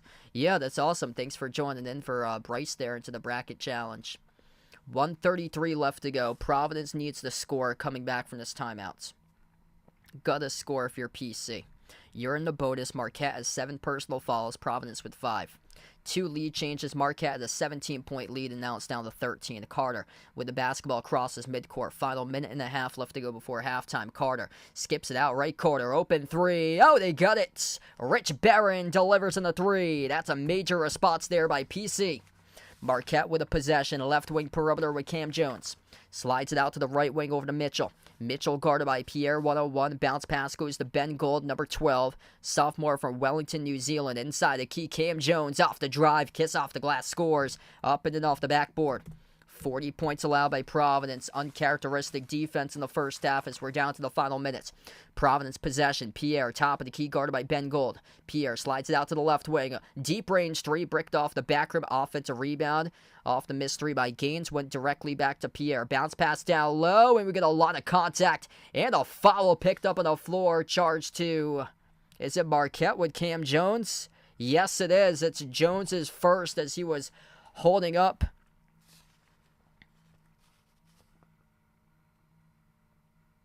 Josh Aduro inside the key. Aduro stumbled, and this will be free throws here at a bonus for Providence now. Yes, so if they get an NIT game, they'll probably host, honestly, Joe, because they'll probably be like a 1 or a 2 seed in the NIT, in my opinion. Aduro in the bonus, 1-1. 8th personal foul by Marquette. First free throw, no good, missed off the front rim. Critical free throw right there. We get a lane violation, no charge to Marquette. Wow, so they're going to shoot the free throws once again. Marquette with a critical foul right there, charged to Joplin. Let's see. Oh, was it a lane violation or was it a loose ball foul? That's a loose ball foul. That's a loose ball foul. He pushed a PC Friar going up for the rebound. So Providence, lucky here, will go back to the bonus shoot in a 1-1. So Devontae Gaines was pushed. So Gaines will shoot 1-1 at the free throw line. First free throw, no good. Bricked off the back rim again. Oh, man. Providence is shooting free throws like Jaylen Brown in crunch time in the final 5 minutes. Yikes. 5 for 9 at the free throw line. 30 seconds left to go before halftime, leaving points off the board right now for PC. That's 4 points they've left off the board. That's the difference between a 12-point game and an 8-point game. A 14-point game, no good. Got blocked by Aduro up the floor. 2-on-1 here for Providence, looking to capitalize. They score. Up and off the backboard, plus the foul. Oh, baby. Josh Aduro with a major rejection. Number 14 in transition, Corey Floyd. Strong athleticism up the floor. Just scored a layup, +1 at the line. Gotta make these free throws. 12 seconds left to go before halftime. Providence has some momentum going with them into the break if they can get this free throw. Gonna make it single digits right here, right now with Corey Floyd at the charity stripe. Floyd will shoot a free throw. 12.8 left to go. And 1 by Floyd to look to see if he can cut it, win 9. They were down as many by 17. They have a chance here to get this one back to single digits, and the free throw is good. 40-31. Now remember, Shaka Smart does have history of choking games. This game is a long way from over. Providence in a 13-5 scoring run in the last 3 minutes and 20 seconds. And Providence gave a reach-in foul up the floor, charged to Gaines. So Gaines commits his first personal foul. 7 seconds left to go.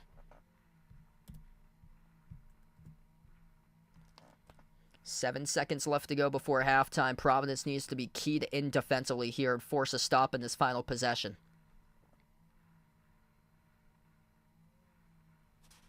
Near side of the floor, Cam Jones will be the inbound passer. Watch out for Iguodaro in this situation. 7.2 seconds left to go. Iguodaro receives it at the left wing for Oso. Bounce pass goes out to the top of the key. Joplin on a three. Oh, he got fouled. Oh, that's a big U. 1.5 seconds left to go. Providence commits a foul on the up fake shot by David Joplin, and this will be 3 shots coming up at the free throw line. A rookie mistake by Garway Duell as he got faked out off the up fake. And then Joplin was able to draw the contact and he will shoot 3. Yikes. There goes all the momentum going into half. First free throw is good.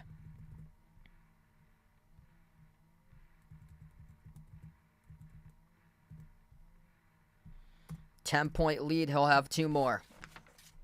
4 for 5 at the line by Marquette. Providence just 60%, 6 for 10. They've left 4 points off the board. Second free throw missed by Joplin. Duro checks back in and plays a duel for the final possession.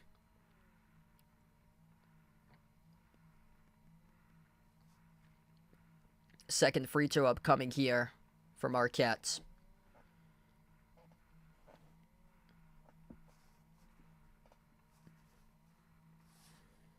Joplin. This will be the final free throw. He made the first, missed the second, buries the third. 11-point lead. Bad follow. They should be down winning 9 going into halftime. Instead, it's an 11-point lead. Providence doesn't even attempt a shot. And we go into halftime. 42-31. Marquette. No Tyler Kolek. They got themselves a double-digit lead at MSG against PC.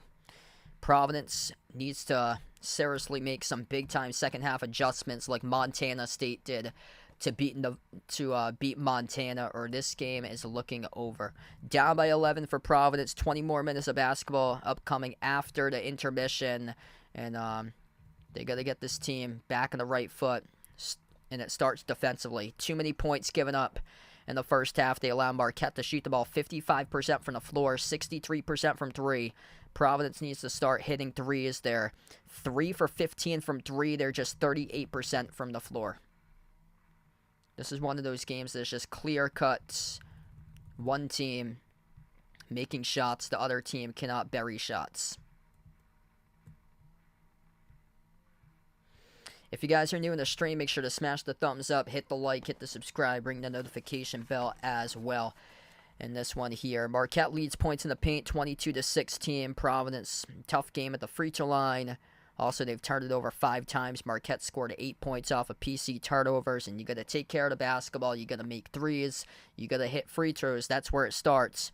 And you got to start to move the ball around and connect on shots. Only 5 assists and 11 made field goals from the floor. So right now we go into halftime. If you guys are interested in joining the Behind the Arc Basketball Bracket Challenge group, feel free to do so. That link is posted in the chat. And I'll be covering the Selection Sunday live stream as well. So if you guys would like to join in Sunday at 6 o'clock for the best time of the year, the bracket reveal, I'll be covering that too.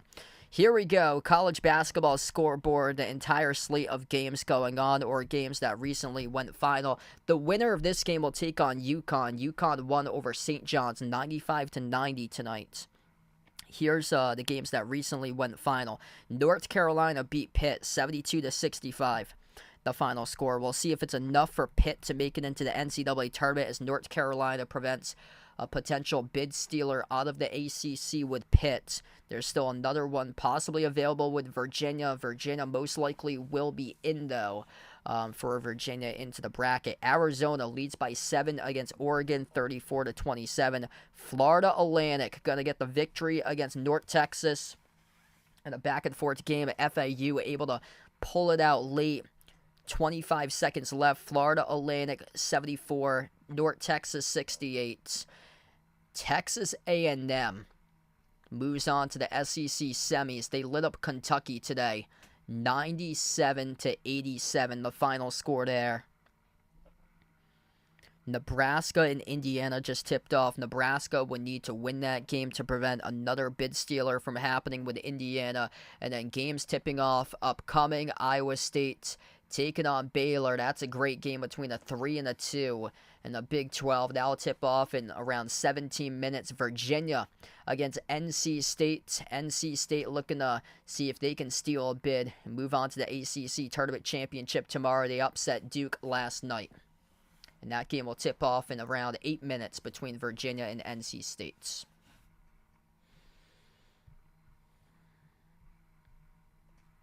Yeah, Houston is unbelievable. America needs to see a Houston versus UConn national championship game. And the sad part about it is that both of those teams might meet up in the Final Four, and Purdue might be the #1 seed overall in the tournament, so that would put Houston and UConn on the right side of the bracket to meet in the Final Four. Houston destroyed Texas Tech 82-59. Houston was up early on. They led 27-10, and then Texas Tech cut into that Houston lead, and it was 27-25, and then Houston led by just 2 at halftime, and then they blow the doors off of Texas Tech in the second half. I mean, it's just so tough to play a full 40 minutes of basketball against Houston because they just physically wear you down. For Houston, what they do, they have just so many tough dudes on that team that, like, they just outlast you and get you winded as time just keeps on going in the game.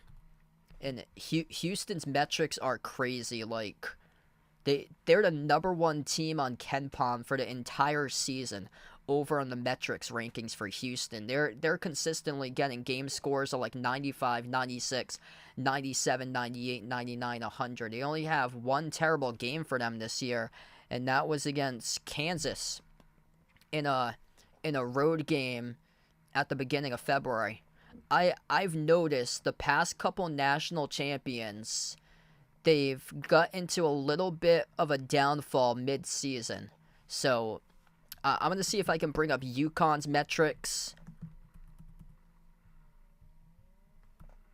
Okay, let's see. Previous 3 national champions. I'm going to open up these tabs right here. Baylor, back in 21. Kansas in 22.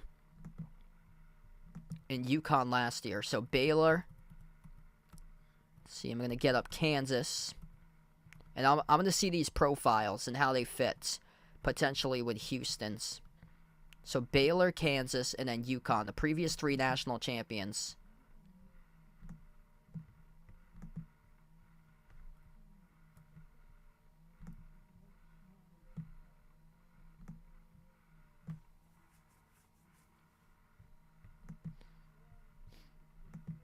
Yeah, Houston only lost by double digits once this year. Whenever they played a mid-major, it's not even close. It's like an FBS team playing an FCS team for like a football score. That's what they've done in the basketball score. Okay, so Baylor back in 21 when they won the national championship.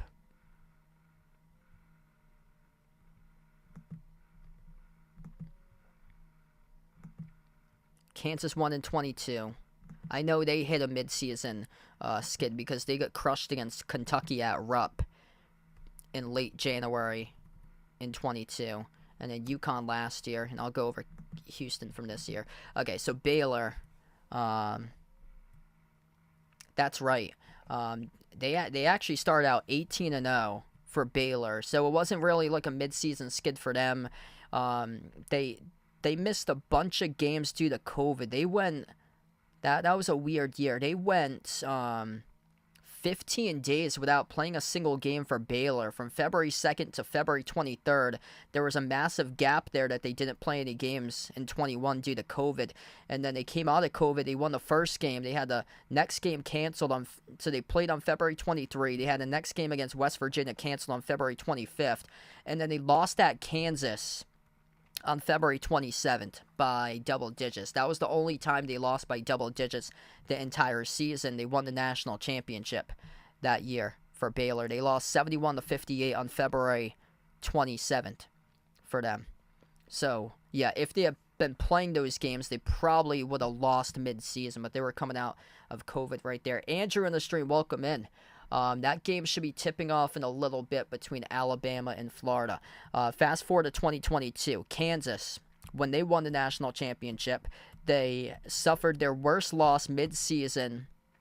Oh, that was a home game at Rupp against Kentucky. Or a home game at Fog Allen against Kentucky that Kansas lost. I thought it was at Rupp. It was actually at Fog Allen. That's odd that they lost by 18 at Fog Allen that year. But January 29th, 2022, Kansas lost 80-62 against number 12 ranked Kentucky at the time. They won the national championship that year. UConn last year hit a skid. This was that they lost games in December and early January. They went 2-6 during one stretch from New Year's Eve of 22 to January 25th, 2023. Their worst loss was mid-season, January 15th against St. John's by 11, 85-74, the final score. They also lost at PC by 12 last year, but they started off 14-0. They hit a massive skid in early January to late January, and then they got back on the right track February and beyond for UConn and won the national championship.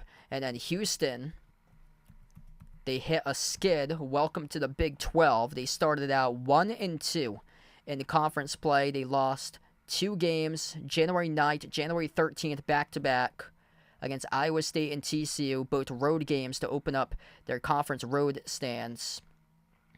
And both of those losses were by a combined 5 points. They lost to Iowa State by 4, lost against TCU by 1. The only double-digit loss for Houston was by 13 at Kansas on February 3rd. And, I mean, that's what all the teams have in common. National champions for the previous 3 national champions have hit a mid-season skid around late January into early February, mid-February. And Houston is one of those teams that hit that skid or their worst loss, which appeared against Kansas, their only double-digit loss. That happened on February 3rd. So they've only lost 3 times. Minus the Kansas loss, they've lost by a combined 5 points in the other 2 losses. Yeah, Kansas is looking like they're going to be out in the first round for them. Their top 2 scorers are seriously injured. Hunter Dickinson and Kevin McCullough, both of them average 18 points per game, and they're injured. They did not play against Cincinnati, so they're resting. So they're supposed to be playing in the first round tournament game, and God bless them and who they draw, because they might get put against McNeese State, and that's going to be a war right there. If you play 30-3 McNeese State, I don't think you're going to be coming out of that one with a win if you're Kansas. They're in some deep trouble. There's some really good mid-majors this year. These 5s and McNeese is spotted as a 13 seed. They're a 13 seed. They're not a 12. I've been saying along there's going to be some really good 12 seeds. McNeese in a lot of brackets is put as a 12. That just doesn't make sense. Lunardi's got them as a 12 though. I saw other brackets have them as a 13. So Lunardi's got McNeese against South Carolina. I'm gonna have to see the track record there for Will Wade versus South Carolina in previous games to determine that one. Plus South Carolina, they've had some bad games where they get blown out. I mean, they had an excellent year with their head coach Lamont Paris, but I mean they exceeded expectations. They remind me of the Providence team from 2 years ago, like one of the luckiest teams in America. Except Providence made it to the Sweet 16. I don't know if South Carolina can do that with that matchup right there. It's all matchup based because their metrics are terrible for South Carolina. They're getting slammed left and right in losses, but they only have 7 losses for them. But whenever they lose, it's bad. Like they're losing by like 20, 30, 40 points at times. Yeah, these 5 seeds, oh my goodness, they better be sending their prayers. BYU better be praying that they're making their threes. I watched the BYU game. They played against Iowa State like a week and a half ago. The final 5 minutes was terrible clock management by BYU. Oh gosh, it was so bad. BYU choked that game away, and there were a bunch of calls that were going against Iowa State, and it didn't bother Iowa State. Iowa State still won that game. Like BYU looked awful yesterday against Texas Tech. They couldn't buy a 3 to save their lives. So Houston today destroys Texas Tech. Texas Tech yesterday destroyed BYU. I'm seriously concerned about these 5 seeds. South Carolina. Washington State projected as a 5. That's just so random. BYU projected as a 5. San Diego State projected as a 5. I mean, you can make a case for all 4 of those 5 seeds to lose, and then even the 6 seeds. Nevada as a 6. Texas Tech as a 6. Wisconsin as a 6. If Providence loses this game, first of all, Providence, in order to make the tournament, if they lose, they're going to have to lose by 1, 2, or 3. They're going to have to lose by 1 possession in order to make the tournament. For Providence, also, you got to have Wisconsin win the Big Ten tournament. That needs to be possible, too. What's helped out Providence is that Wisconsin has won the previous 2 games. Wisconsin was not helping out Providence at all because Providence beat Wisconsin by, I think it was 13 early in the season. I think he's feeling a little better for Mario. There we go. So Baylor's Andrew's team. Yeah, so they're playing in around 5 minutes from now. They take on Iowa State. That should be a fun game. I like Baylor this year for them. They got one of the younger teams, though, but they got some really good guard play on that team, and guard play gets you far in March. I don't see them getting upset in the first round. They're going to be a 3 seed for Baylor. I just don't see them getting upset in the first round. They usually win first round games all the time. If I'm not mistaken, the last time that they lost the first round game was against Georgia State 8 years ago. So, yeah, they should be able to get through their first round matchup with no problem. They get the perimeter shooting to get them through that game, no matter who they play. Unless the team that they play is number 1 in the nation in 3-point defense and they get that team and have to score otherwise. But they get some really good guards. These are the 6s. Wisconsin, St. Mary's, Nevada, and Texas Tech. I was shocked that Colorado State beat Nevada yesterday. Nevada had been playing pretty well lately for them. Funny that Clemson's not a 6 anymore. Yikes. That's a team that I'm definitely not picking in my brackets. I see Michigan State as a 10, Clemson as a 7 in Lunardi's brackets. Michigan State looks like they're a solid 10. They're playing in the first game of the tournament. It's just determining who is going to be the 7 that they're going to face. I bet you 12:15 p.m. Thursday, CBS, Michigan State to kick off the tournament against who? That's the question. Is it Florida? Holy smokes if it is Florida. Like, I don't know, man. That's a tough one. If it's Michigan State versus Florida, holy smokes, what a way to start off the tournament right there in the 10-7 game. Florida played against Virginia Tech in that 10-7 game 3 years ago. That was wild. It went to overtime. But Michigan State's playing somebody, and they're going to be playing on CBS at 12:15 p.m. most likely. Here's the options for potential 7 seeds that they could face. Gonzaga, Utah State, Florida. That would be popcorn right there if they face Florida. And then Clemson, which Lunardi has Michigan State taking on Clemson.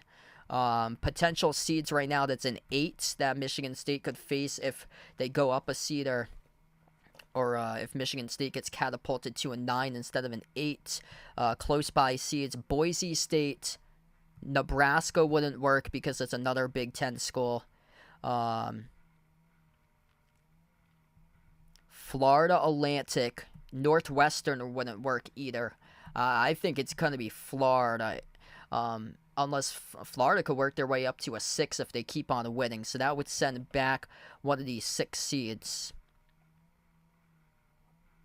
Teams that's a 9 that might be boosted up to an 8, and then maybe Michigan State will be boosted a little bit more or so. Texas, they're probably solid as a 9, though. I don't see them taking on Michigan State. Texas, Dayton, which I'm not too confident about will do anything in the bracket. TCU, Colorado State. I think it's going to be Florida. If Florida loses today against Alabama, it's going to be Michigan State versus Florida in the first round, possibly, and holy smokes, what a game that would be. Here we go. Second half, PC Friars, the season on the line. Gonna chip into the deficit right here, down by 11. If you guys are new to the stream, make sure to smash the thumbs up, hit the like, hit the subscribe, ring the notification bell as well. 20 more minutes of basketball, the most meaningful 20 minutes that you'll ever play in uniform at Providence College. Right here, right now. Gonna make up the gap and take this one. Providence needs to play the best second half possible ever this season to have the opportunity in this game to do the remarkable comeback and be a part of the NCAA tournament potentially. Here we go. Marquette with the basketball as we start off half number 2. Left to right on the floor. Oso Iguodaro. Pass off to Cam Jones. Bounce pass to Oso. Floats to the runner. Got it to go. It's good for 2. Not a good start for PC. Oso getting the floater game going on. He's got 14. 14 by Iguodaro. 13 by Cam Jones with 4 assists. 10 by David Joplin. Providence with the basketball. No players in double figures. 7 each between Aduro, Carter, and Pierre. These guys going to go. And a reach and fall picked up to Marquette. What's going to help out Providence is foul trouble. Marquette committed their 11th personal foul just a moment ago. That's on Stevie Mitchell as he picks up his second personal. Or first personal by Mitchell. Nobody's in deep foul trouble. That's the issue, though. Marquette's played 8 guys in the rotation today. Providence took the 3, bricked off the back rim. It's no good by PC. Marquette with a possession up the floor. Iguodaro at the left elbow. Iguodaro working on a Duro. Crossover, spin move. Backs his way with a runner off the mark. No good. And, oh, he gave it away. That's a big U. And Marquette scores the bucket. 46-31. Terrible pass down low. As Providence gave it away. Aduro, what are you doing there, man? PC gonna have to make up the gap. Largest deficit by 17, trailing by 15 as they attack to the rim, and they'll have 2 free throws coming up as Pierre got fouled. Pierre's got 7, currently tied with Aduro and Carter with the top 2 scores. Somebody's gonna start going off for Providence. This is an issue right now. Nobody's been able to get going offensively.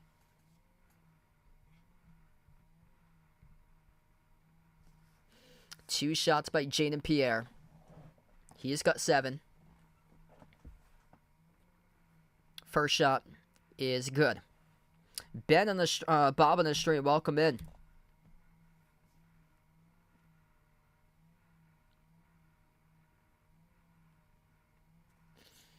Pierre will have a second free throw and got it. Able to roll in.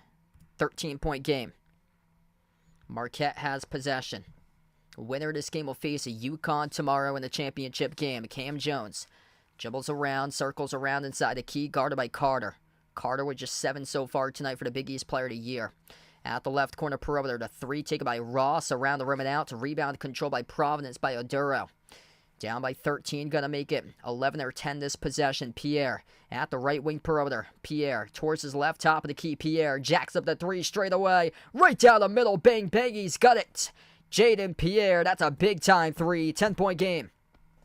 Really needed that right there for PC. Now can you force a turnover? Jones drives down low, left-handed hook off the mark, no good. Providence collects the rebound. 2-on-1 outlet ahead. Carter, Euro step to his teammate, missed the layup. Put back, opportunity, no good. Carter had a poke loose from behind. Battle for the loose ball. Still rolling around. Providence comes up with it. Carter keeps the possession alive at the right wing. Good job right there by Gaines to keep it alive. Over to Carter. Oh, smokes right there. Bang, bang. Rips it through right down the middle. It's a 7-point game.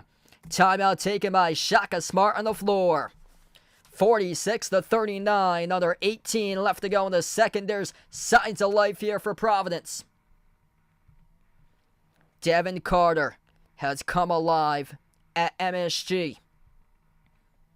Big time hustle play right there for that loose ball on a 50-50 ball, and it went in Providence direction. Here we go. Providence looking to make a run. They cut it to 7. As many, they were trailing by 17. They started off this half down by 15. Part of an 8-zip run in the last minutes. If you're new in the stream, make sure to smash the thumbs up, hit the like, hit the subscribe, ring the notification bell as well. Jaden Pierre with 12. Devin Carter's up to 10. Finally, we got guys in double figures for PC right now. And finally, we can see a 3 start to drop down. They got to get more of those going. Let's see what we got for the college basketball scoreboard. Under 18 minutes left to go in this game. The season on the line for Providence. Arizona up by just 1 against Oregon right now. 44-43. Arizona with 10.5 minutes remaining. Only leading by 1 against Oregon. Nebraska up over Indiana 22-17. Iowa State leads Baylor 9-1 right now in the first 2 minutes. That's a team I haven't talked about much, is Iowa State right there. Iowa State, they're probably going to play in Creighton's Arena in the Omaha, Nebraska pod. I think they're good to go to the Sweet 16 for Iowa State. That team's got a lot of good, scrappy defensive guards on that team. They're tough for Iowa State. A lot of people have hated Iowa State this year. I feel like because the last tournament game that they played, they scored in the 40s against Pitt. This Iowa State team, though, is different this year. They're much better offensively. They're better from 3. They got guards that can shoot the ball, and they've always been a great defensive team. Like, those two teams in general, Iowa State and Auburn, those two teams have always been great defensive teams, and now their offense has been able to catapult this year. Specifically with Iowa State with the guard play and the 3-point shooting, and that they're a top 5 team in steals and forced turnovers. For Auburn, it's the 3-point shooting, because when they had Jabari Smith on their team, when they were a 2 seed 2 years ago, they were ranked in the 330s in the nation in 3-point shooting. They were in the back half of the nation in turnovers per game. Their guard play, even though they were a 2 seed with Jabari, it was erratic 2 years ago. This year, they're such a deep team for Auburn. They go like 13, 14 guys deep, and they don't turn it over often, and they can make threes this year, unlike the previous 3-4 seasons for Auburn. I think they're dangerous. I think Iowa State's dangerous. Two teams that's got some balance on the team, and yeah, what a start there for Iowa State against Baylor in that game. Yeah, Iowa State can they can match the physicality of Houston. I think that's going to be a closer one. I do like Houston in that game, though. 46-39, we come back from the timeout. Providence really has to ramp up the physicality right now and throughout the rest of the game. They start to do so. They commit the reach and foul, though, on the floor. Charge to Pierre, and that's Pierre's second. Quick update in the foul trouble tonight right now. Jaden Pierre with 2 personal fouls. Devin Carter has 2. And then over for Marquette, they have 2 each between 5 players. Cam Jones, Chase Ross, Oso Iguodaro, David Joplin, and Ben Gold, all with 2 personal fouls. Inbound here for Marquette. Iguodaro hands it off to Ross. Ross dribbles up low block over to Oso. Bounce pass off the backdoor cut. That's a nice-looking pass right there to Stevie Mitchell, who lays it up and in for 2. 9-point game. Can't do much about that if you're Providence. That was an excellent drawn-up play there by Marquette. Possession now for PC. Mitchell's got 7 for the Golden Eagles. Carter at the right wing perimeter. Dribbles up, drives downhill, got tripped and fouled. Hopefully he's okay here by Devin, as he is seen grabbing his lower ankle. We do cut the replay, though. So, they took it out of the shot for a moment, but hopefully Devin is okay. You're going to need him. He's the heart of the team, heart of America. The reason why Providence right now is borderline NCAA tournament contention.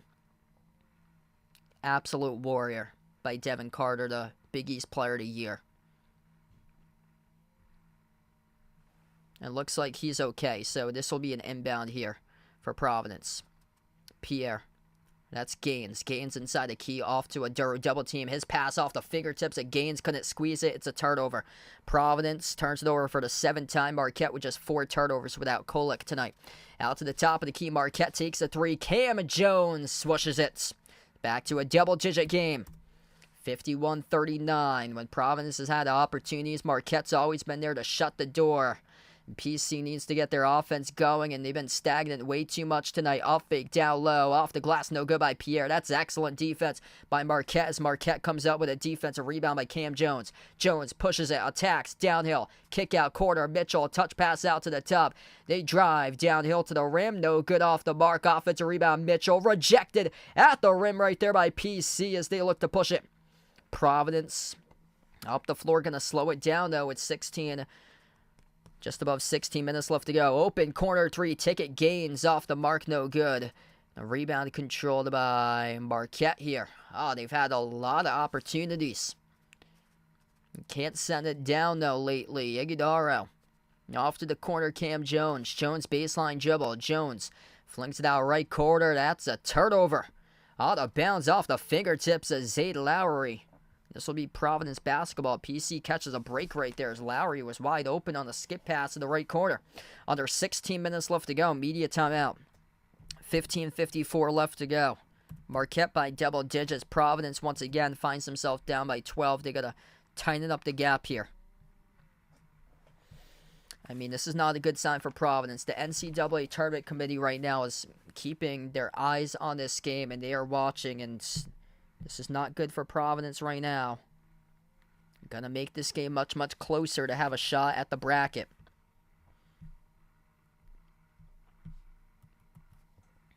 Alabama, one heck of a start, leading Florida 8-0 right now.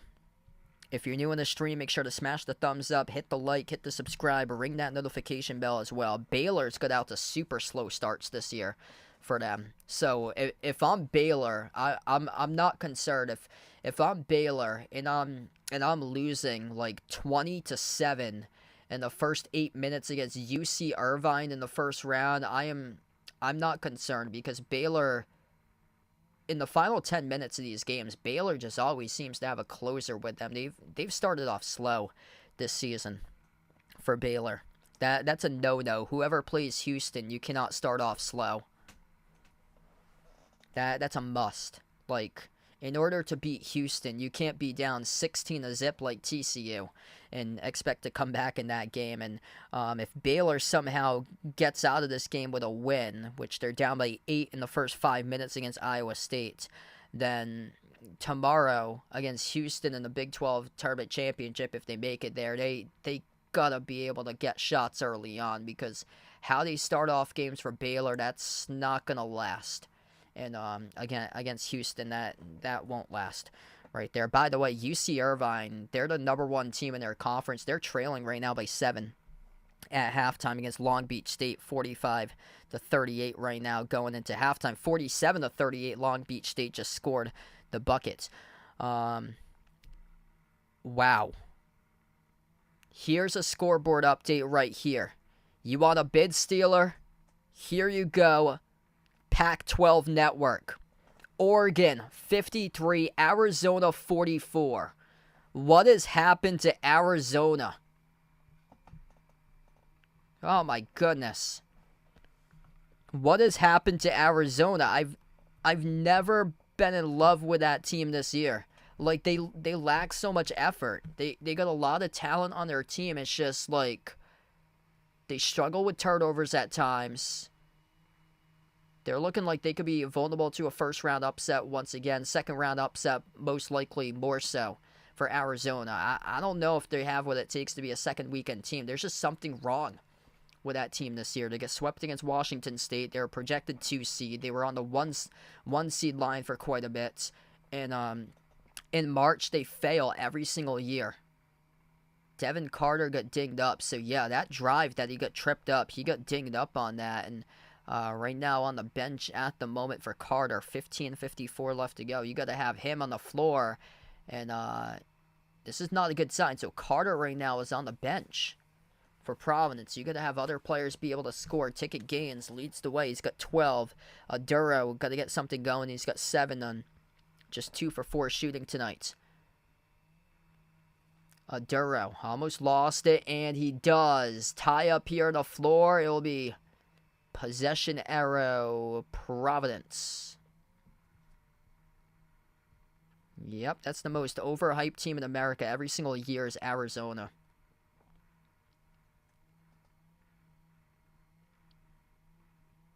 Arizona's going to lose to Gonzaga in round 2, aren't they? Or they're going to lose to a 15 again because they overlooked their 15 matchup. And they're thinking about Mark Few, Tommy Lloyd in the rematch. And they're going to lose against a 15 once again, aren't they? They lost by double digits against USC on Saturday. They had a lot of issues with USC's zone defense. And then they beat USC yesterday in the conference tournament quarters.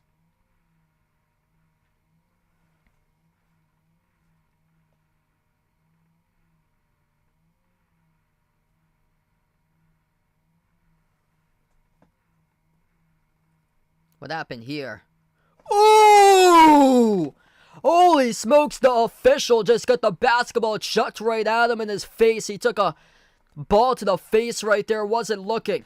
So they had to stop time on the floor because the official just got pinged off the face with a basketball. Providence, step back 3 in the air. Ticket Gaines, no good off the back rim. Rebound secure by Mitchell. Marquette with a possession, 15:20 left to go. Jones, Mitchell, Lowry, Gold, and Iguodala, the 5 on the floor currently for Marquette. And Providence commits a reach-in foul on the floor, picked up charge to Gaines. Birdo in the stream, welcome in. Here comes number 30 checking into the game for Providence first time tonight with Rafael Castro. So he's going to replace Joshua Duro right now and going to see if he can start to make an impact. Duro hasn't done much tonight.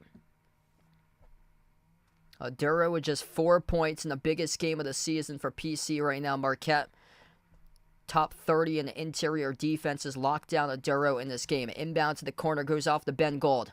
Gold at the right wing perimeter, double teamed, and it's a turnover by Marquette. Got deflected out of Gold's hands, and it got kicked out of bounds off of Joplin. Big forced turnover there by Providence. Really needed that. They've been down by a range between 11 and 7 points, but they just can't seem to get it closer. Got to get this game closer. One possession at a time. Providence with the inbound. Just above 15 minutes left to go as they cross midcourt here with a Ticket Gaines. Jaden Pierre at the right wing now has it. Pierre moves it over to Corey Floyd. Floyd dribbles towards his left. Under 15 minutes left to go here. Floyd at the right wing perimeter. Moves on top off to Gaines. Outside over to Pierre. Shot clock's down to 8. Pierre at the left wing. Carter's not on the floor currently. Pierre drives. Rejected on the lob. It goes swatted right back to Gaines. Has to launch. 1 on the shot clock. Takes the 3. Rattled out. No good. As it was halfway down. Put back chance. No good. Tough defense by Marquette. Saved by PC though. Providence still with it. 12 on the shot clock. Pierre at the top. Will he try it again? Rises for the deep 2. Off the back rim. No good. Rebound secured by Cam Jones and Marquette. 2 opportunities, couldn't convert. That was halfway down in the 3, and that rim has just not been favorable towards Providence today in this game. Missed layup by Marquette, and we get a late whistle. Charge to Castro here on the shot. Providence has yet to score the previous 3.5 minutes, and this will be free throws, I believe, coming up at the line by Marquette. Oh, man. This is tough right now. Marquette's without Kolek in this game tonight. This will be an inbound, so not a shooting foul. Inbound for Marquette. Marquette gets it out to the top of the key. Iguodala, he's got 14. Cam Jones leads the way with 16. Stevie Mitchell floats it up, caught by Iguodala, tried to go backdoor, missed the layup. Carter's back in the game. Carter bursts the speed up the floor. Carter dribble drive right down the lane inside to the rim. No good, missed the layup. No call by the referees. Bodies rolling around in the hardwood right here. We're going to tie up. This is going to go to Marquette. Corey Floyd, great hustle play, dove in the court with a loose ball in the hardwood, but he got tied up with it, and this possession arrow goes in Marquette's favor. 13:50 left to go. I mean, these guys are battling out here for 50-50 balls. They just can't buy a bucket tonight. Ben Gold will substitute back onto the floor. Both of these teams have gone with an 8-man rotation in tonight's game. Stevie Mitchell will check out. Gold comes back on the floor in place of Mitchell. If you're new in the stream, make sure to smash the thumbs up, hit the like, hit the subscribe. Providence down by 12. Marquette has possession. Crossing midcourt with Iguodala. Oso at the top of the free throw circle. Moves it out right corner. Zayd Lowry into the hands to Iguodala. Has some space guarded by Rafael Castro. Iguodala spin move. Inside the key. Oso kick out. Corridor open three. Ben Gold. He's got it.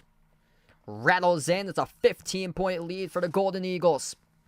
8-zip scoring run for Marquette for the last 4-zip minutes. Providence on another just terrible scoring drought. Carter, top of the key, dribbles up, kick out to the corner off the Gaines.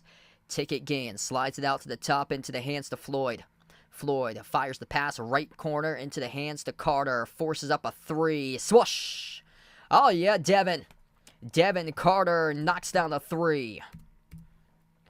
12-point game. I'd like to see some more aggressiveness from the Big East Player of the Year for the last 13 under. Joplin inside a key with a left hand. Pass Castro, no good. Tipped over to Carter. Carter looks to push it here up the floor. Carter at the wing. Carter, crossover, guarded at the left wing. Baseline dribble, Devin Carter. Kick out to the cutter, downhill to the rim. Oh, they score up and off the backboard. Devin Carter with an assist. Corey Floyd, backdoor cutting to the hoop, scores the layup. 10-point game, excellent possession. One of the best in the game tonight for Providence. Down low, no good, but Joplin got fouled. And David Joplin will shoot two here at the charity stripe for Marquette. Corey Floyd picks up his first personal foul tonight. 12:24 left to go. Yup, Arizona choked big time today. Yeah, it would not shock me if Arizona loses in the first round again for Arizona. All determines on the matchups. If there's metrics out there that say that this team is like top 10 in interior defense, top 10 in defense for a 15 seed, I'm going at it because Princeton and St. Peter's, those two teams were top 10 in defense the previous 2 years and pulled off upsets as the 15 seeds. Just all determines who that team would be. That would be a 15. I'm not sure if we'll get that this year, honestly. But we'll see. Joplin makes both of the free throws. 12-point lead again by Marquette. Just Marquette keeps on shutting the door. Providence just can't come back. They have it winning like 12, 11, 10. They just can't stretch it out to like 9 or below. Right now, PC with the basketball. Garway Duell slides it out to the top over to Carter. Carter at the right wing perimeter. He's working on Iguodala 101. 10 in the shot clock. Carter, Big East Player of the Year, trying to prove it right here. Carter up fake, moves it out to the wing. Floyd attacks inside. Floyd over Iguodala, no good. Got fouled though. And he'll have two coming up at the free throw line as Oso picks up the shooting foul. Wow, they're going to... It's actually rolled here on the stats to Ben Gold. The camera was on Iguodala, but Ben Gold statted on the stat board, picks up his second personal foul. Timeout on the floor. 11:55 left to go as we take the under 12 media timeout. Yep, Princeton's going to come out of the Ivy safely. They have just 3 losses this entire year for them. Yeah, thanks so much, Alex, for joining back in. I'll see you back on Sunday. Yeah, I might stream a game earlier on Sunday, not just sure just yet. I'm probably going to be off tomorrow because I have 2 games for college lacrosse that I'm covering tomorrow. in the afternoon, and then I'm probably gonna have to write up the post-game press conference or post-game articles after those games. So I know for sure I'll be back covering the Selection Sunday live stream at 6 o'clock on Sunday. I might cover either the SEC or Big Ten tournament championship game, one of those on Sunday afternoon, depending on what I can finish during the afternoon for like work stuff that I have. But I'll definitely be covering the Selection Sunday show at 6 o'clock on Sunday. Yeah, big choke job by Arizona. Oregon 61, Arizona 54 with 4 minutes left to go. Alabama 5-point lead over Florida, 15-10 right now, and with around 12 and a half left to go in the first half. Nebraska's looking good, trying to make sure that the Big Ten does not have a bid thief in the tournament. Nebraska leads Indiana 39-27. UC Irvine was the number 1 seed out of their conference, and right now they're trailing against Long Beach State at halftime, 47-38. That's over in the Big West Conference. Baylor's making it a game right now, 17-15. Iowa State by 2 against Baylor. Iowa State led early on, 9-1, and then 11-3. NC State has a 2-point lead over Virginia, 23-21, and then Utah State is up over San Diego State, 21-16. Vaughn, welcome in. Thanks for joining in, man. If you're new in the stream, make sure to smash the thumbs up, hit the like, hit the subscribe, ring the notification bell as well. I keep on saying it here. Providence, you got to play the best 11:55 you've ever have played this season to have any sort of comeback chance. You got to channel your inner Oregon Ducks right now and hope that Shaka Smart's team does a serious choke job and pulls in Arizona in the final 11:55 in this game. Teams that always fail to come up, always to fail to impress in the tournament. Arizona, Purdue, Marquette, or any team with Shaka Smart's usually on that list. Though I really like how they've been playing this game. This season I really like them. And they just got bad luck last year against Izzo, Michigan State. Any other team, I think they would have been a second weekend team if they faced in that second round. But definite Arizona, Purdue, Tennessee is another team who always fails to impress come March. But specifically Arizona, looking at you. That's your Pac-12 tournament to win right there for Arizona. You couldn't even beat Washington State twice this year. I mean, Washington State lost to California, and California lost to Pacific. It's kind of sad. Yeah, I'm not entirely sure about both of those teams. I wouldn't bet on it if it's FAU, because they've just been erratic this year for them. They've won so many close games for FAU. So we're back to action. 2 shots of the free throw line for Providence. First one is good by Corey Floyd Jr. Second free throw is good. Really needed those free throws. 10-point game. And here we go for Providence. You got to start to get defensive stops right here, right now. Marquette with a possession. Top of the key.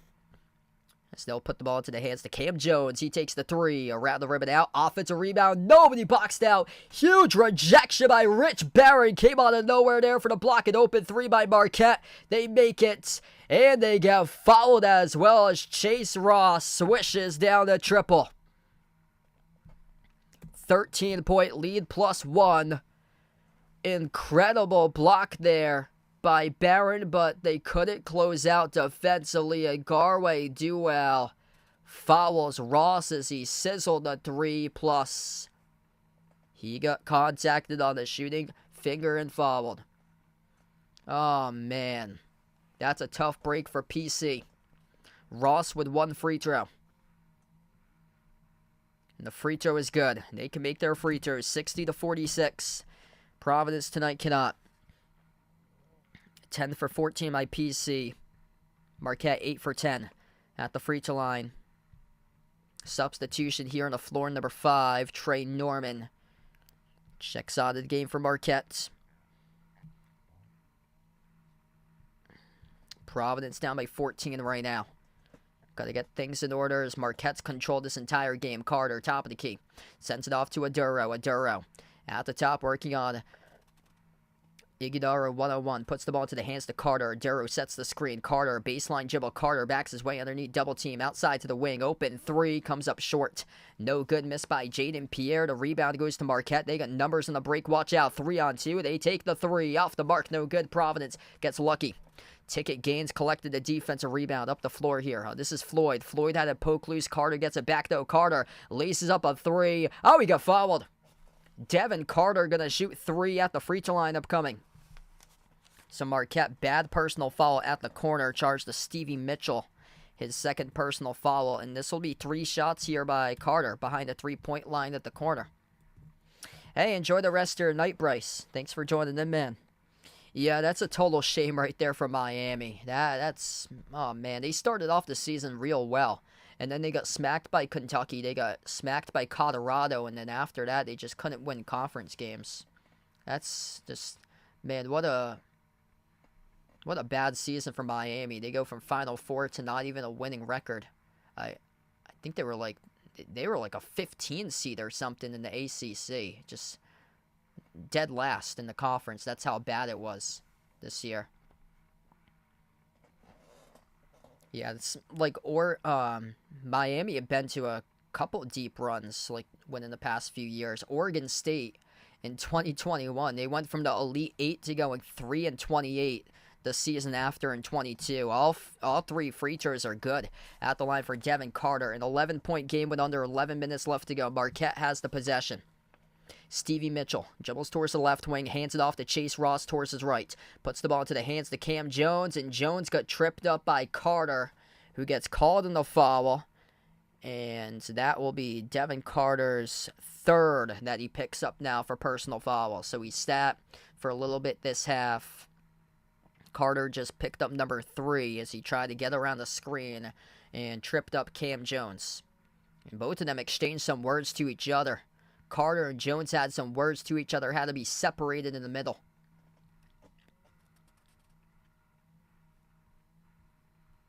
$10:38 left to go.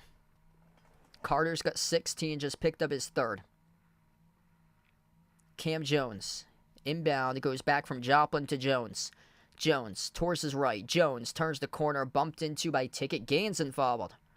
Now that's number 6 picked up by Providence. Next time they'll be in the bonus. Yeah, ticky-tack call right there. Kim English can't believe it, looking around, wondering what happened right there in that foul call.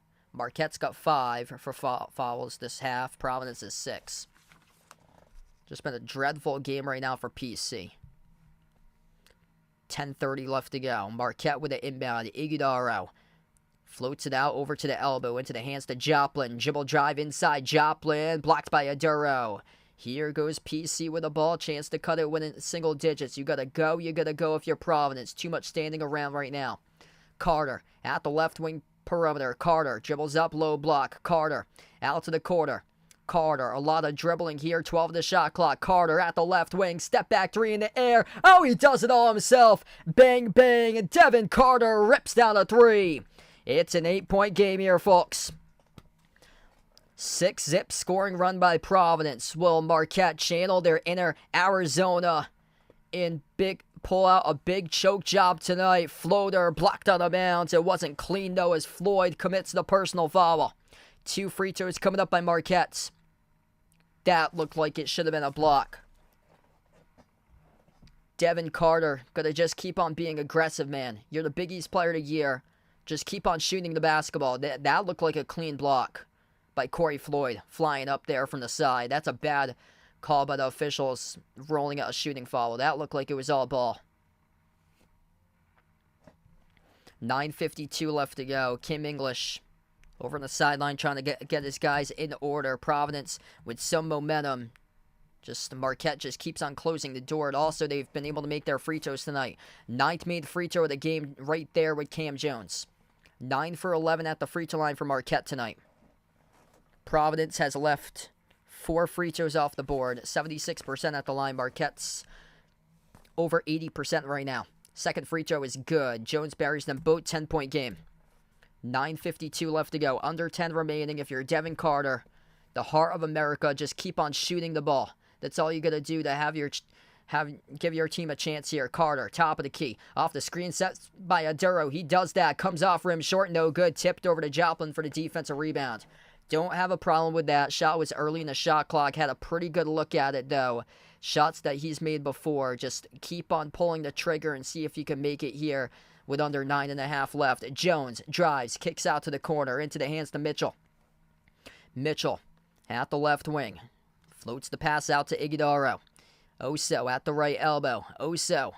Handoff. Mitchell. Shot clock down to 3. Mitchell turns the corner. Drives over. Carter off the front rim. No good. Tipped off the glass. Providence collects the rebound with ticket gains.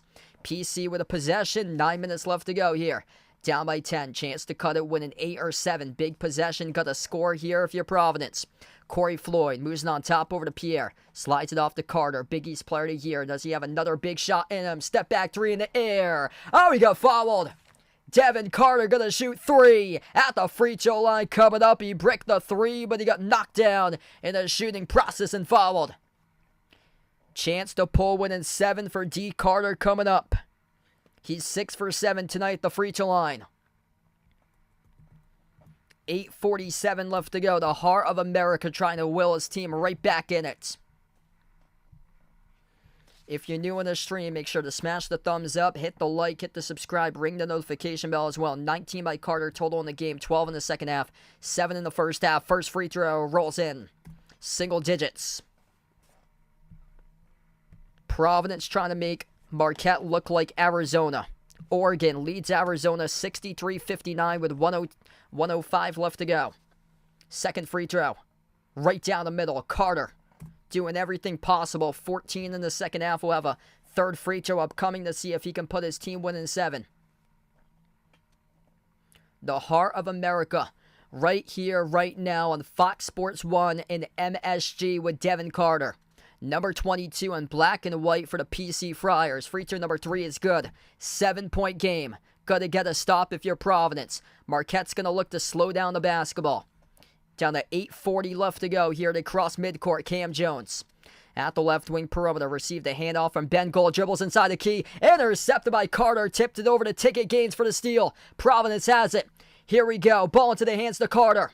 Under 8:30 left to go. Plenty of time. Both teams with 7 turnovers tonight. Carter at the right wing perimeter. Big East player of the year. Carter. Baseline dribble. Step back 3 in the air. Oh, he pushed off. It's an offensive foul. Tough call right there for PC. And now Carter is in deep foul trouble. Just picked up his 4th on the offensive foul. He's got 4 now, pushing off with a left hand. Carter pushed off on Mitchell, trying to create space. That's now number 4 on Carter here.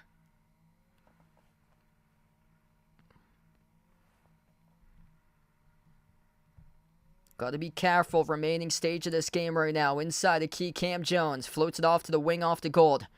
Hand off to Ross. Ross drives out to the corner. Ross, he crossed the ankles of Ticket Gaines. Elected not to take the shot, though. Cam Jones, shot clock down to 8. Jones circles around the key. His pass deflected back into the hands to Gold. Has to launch off the shot clock. No good. Off the front rim. And Marquette picks up a foul. They're 7th, and Providence will head into the bonus.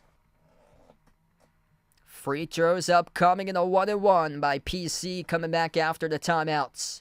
The Heart of America, Devin Carter, willing his team right back in the game, exploding for 22. 15 in the second half, 12 by Jaden Pierre. Gotta just be able to get Aduro going. He's been limited to 7 on just 4 shot attempts tonight. We have a timeout on the floor. Providence will shoot critical free throws after the timeout. 7:50 remaining. Both teams in the bonus with 7 personal fouls charged to Marquette, 8 by Providence. What a game. Signs of life by PC. Looking to see if they have a miraculous run with under 8 left to go. If you're new on the stream, make sure to smash the thumbs up, hit the like, hit the subscribe, ring the notification bell as well. Make sure to tune in for the Selection Sunday show. That will be taking place Sunday at 6 o'clock for my bracket reveal stream. With the field of 68 will be revealed for the NCAA tournament, so make sure to tune into that. If you guys are interested in joining the Behind the Arc Basketball Bracket Challenge group for March Madness for the NCAA tournament, feel free to do so. Click the link in the chat here, and feel free to sign up in the ESPN Tournament Bracket Challenge group for Behind Your Basketball for the channel. Quick update with a scoreboard update. Oregon leads Arizona 63-59 with 35 seconds left to go. Alabama up over Florida 29-25 with 6 minutes left to go before halftime. Nebraska making sure there's no Big Ten team that's going to steal a bid. They're blowing off the doors off Indiana in the first half, 50-27. I think Nebraska is going to win a tournament game, at least one for Nebraska, possibly two. And very, very likely two if they get matched up against Arizona and are ripping threes in that second round matchup. That's if Arizona can even get past the 15.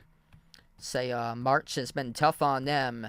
Wow, Utah State leading San Diego State tonight, 34-19. That's San Diego State with a one-hit wonder from last year, possibly. We'll see what happens in the tournament for SDSU.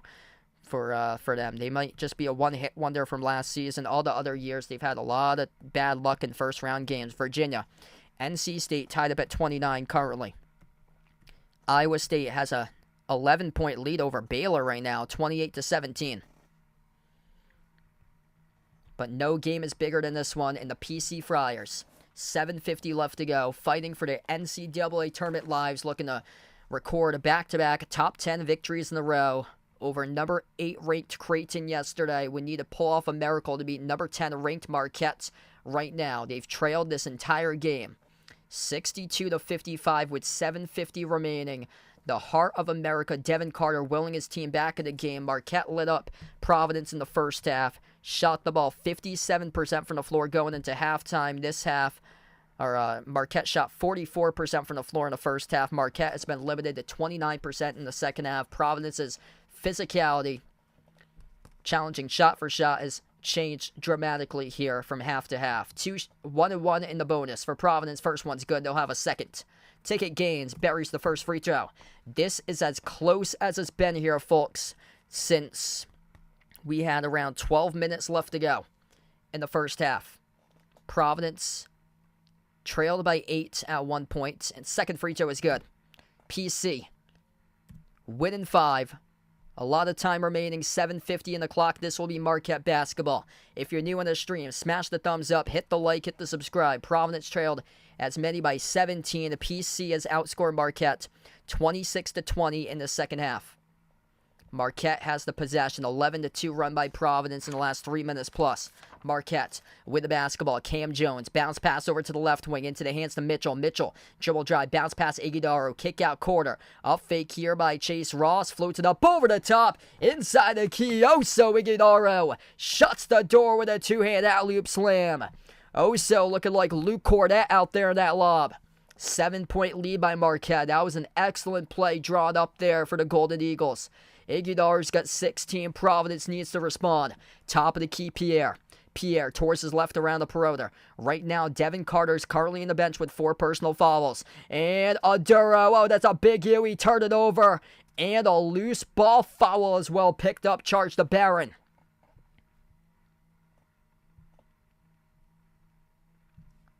Just not his night tonight for Josh Aduro.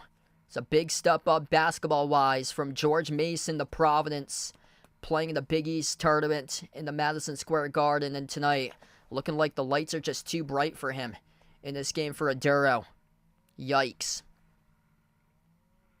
Aduro tonight just 7 points in 27 minutes, and he's averaging 16.3 points per game this season. It's a terrible turnover right there. He's got 5 turnovers out of the 9 tonight for Aduro. Just got to be aware of where the defenders are on the floor. They're drawing out double teams on. He's drawing double teams, and he had the ball swipe loose for Aduro. It's just a bad turnover right there. You gotta have some on-court awareness for yourself. So Marquette now is in the bonus. Marquette is in the bonus. We'll shoot in the 1-1. Carter checks back into the game with 4 personal fouls with 7 minutes left to go. He's going to be really careful. Carter needs to be careful that he doesn't pick up a 5th and he's out of here. Number 10, Rich Barron checks out right now. Duell's had a tough game as well. Just 2 points in 9 minutes by Garway coming from the bench. This will be a free throw here 1-1 bonus by Chase Ross. The free throw is good. Yeah, difference maker in this game could very well be free throws. Marquette's having their night at the line. They've only missed 2 shots this entire game at the free throw line. Providence has missed 4. Second shot at the line. And it's no good around the rim and out. Providence comes up with a rebound. 7 minutes remaining. PC down by 8. Carter. 4 personal fouls in the game here. Last made field goal Providence had was over 3 minutes ago. They got to make something. Weren't making anything with Carter. Carter, crossover, dribbles out free throw circle, looks to pass it back outside. He does the ticket gain. Shot clock down to 10. Into the hands to Pierre. Pierre dribbles out, bounce pass. Oh, nice feed down low over to Aduro. Couldn't finish, but he'll have 2 shots coming up. Josh Aduro got fouled from behind. You got to finish that, man. Finish that. If you're Josh, we would have a 5-point game if you get that as a bucket plus the foul. Instead, he'll shoot 2 coming up at the free throw line in an 8-point game. 6:40 remaining. Aduro, 2 critical free throws right now with 6:40 left. First free throw. Got it. Able to bounce off the rim and find its way into the netting. Lights have been too bright tonight by Aduro, but a chance here to see if he can build confidence. Big free throw upcoming by Aduro. Needs this one. 8 points, 9 boards by Josh. Just 2 for 4 shooting from the floor. He's also committed 5 turnovers. Second free throw by Aduro. It's up. It's good. 6-point game with 6:40 left. Marquette has possession. 2-possession game. Once again, Providence is just 7 for 25 from 3. Marquette is 8 for 14 from the perimeter. Iguodaro, defended by Aduro at the left elbow. Aduro, jab step, drives down low, contested by Aduro, but he follows him. That's a tough call right there by the referees. Aduro can't believe it. Kim English can't believe it. And now Oso will shoot 2 at the free throw line for Marquette. Tough call right there. Down to 6:25 left. And every single time you send Marquette to the free throw line, they're just burying free throws. So 2 shots here by Iguodaro. First one's good. And they're also now in the double bonus. That was number 10. Marquette with 8. Providence with 10 for personal fouls. Second free throw. Good. 8-point lead for Marquette. We're down to 6:25 left to go. Providence with a possession. Jaden Pierre going to bring it up the floor. Pierre, defended by Zayd Lowry as he crosses midcourt.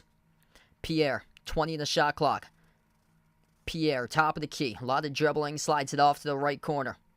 Back outside, it goes to Pierre from ticket gains into the hands to Corey Floyd Jr. He's got Carter open in the corner. At the left wing, Floyd finds Pierre at the top. Pierre dribble drive inside. Pierre double clutch off the glass. He scores. Up and in off the backboard. 6-point game. Gonna provide a stop right now. Under 6 left to go. Marquette's gonna slow down tempo. Iguodaro. Edge of the mid-court logo at the Big East Tournament logo. Dribbles up to the left wing at the Jeep logo. Oso. Now at the elbow. Oso with some space. Free throw circle. Iguodaro powers his way inside off the spin move. Tough shot. No good off the glass. Offensive rebound, Marquette. And they get fouled. Providence forgot to box out. Open rebound by Stevie Mitchell. And Mitchell will shoot 2 at the line. Another missed mistake right there off an excellent defensive stand by Providence. They couldn't come up with a defensive rebound. Wow. Oregon beats Arizona. The Bid Steelers are alive in the Pac-12. 67-59 the final score. Never fails to surprise me. Dana Altman, deep run once again, trying to make the bracket for Oregon.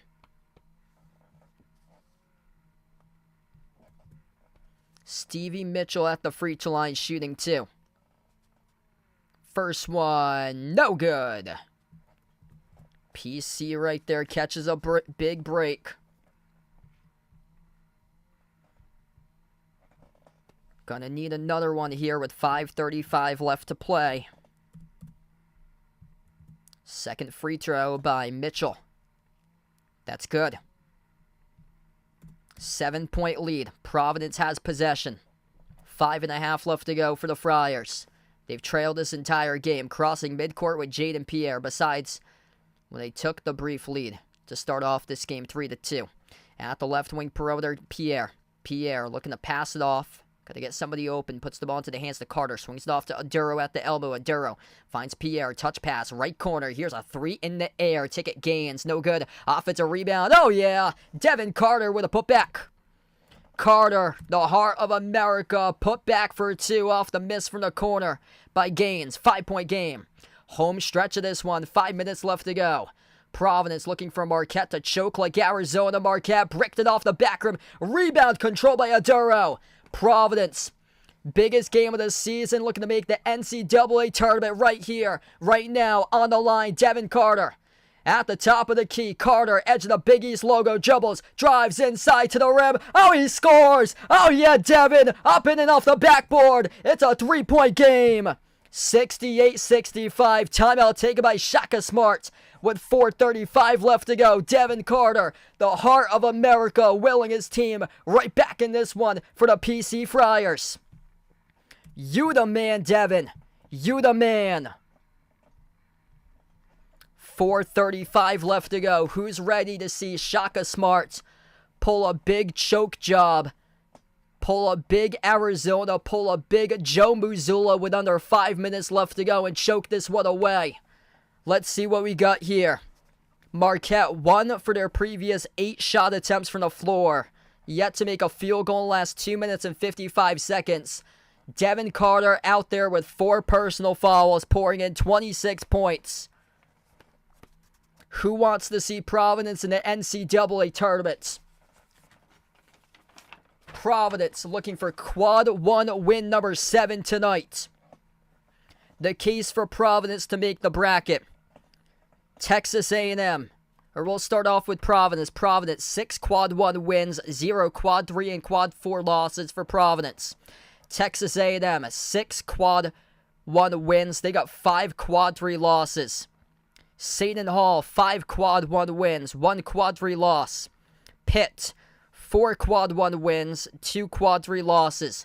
New Mexico, 4 quad 1 wins, a loss in quad 3 and a loss in quad 4. St. John's, 3 quad 1 wins, a loss in quad 3. Same as Ohio State. Virginia has just 2 quad 1 wins, same as Colorado. Both of those teams have 0 quad 3 or quad 4 losses, but Providence is triple the amount of quad 1 wins as Virginia and Colorado do. They can get number 7 if they close this one out with back-to-back wins over top 10 opponents. They've only led once. The score was 3-2. Here we go, back from the timeouts.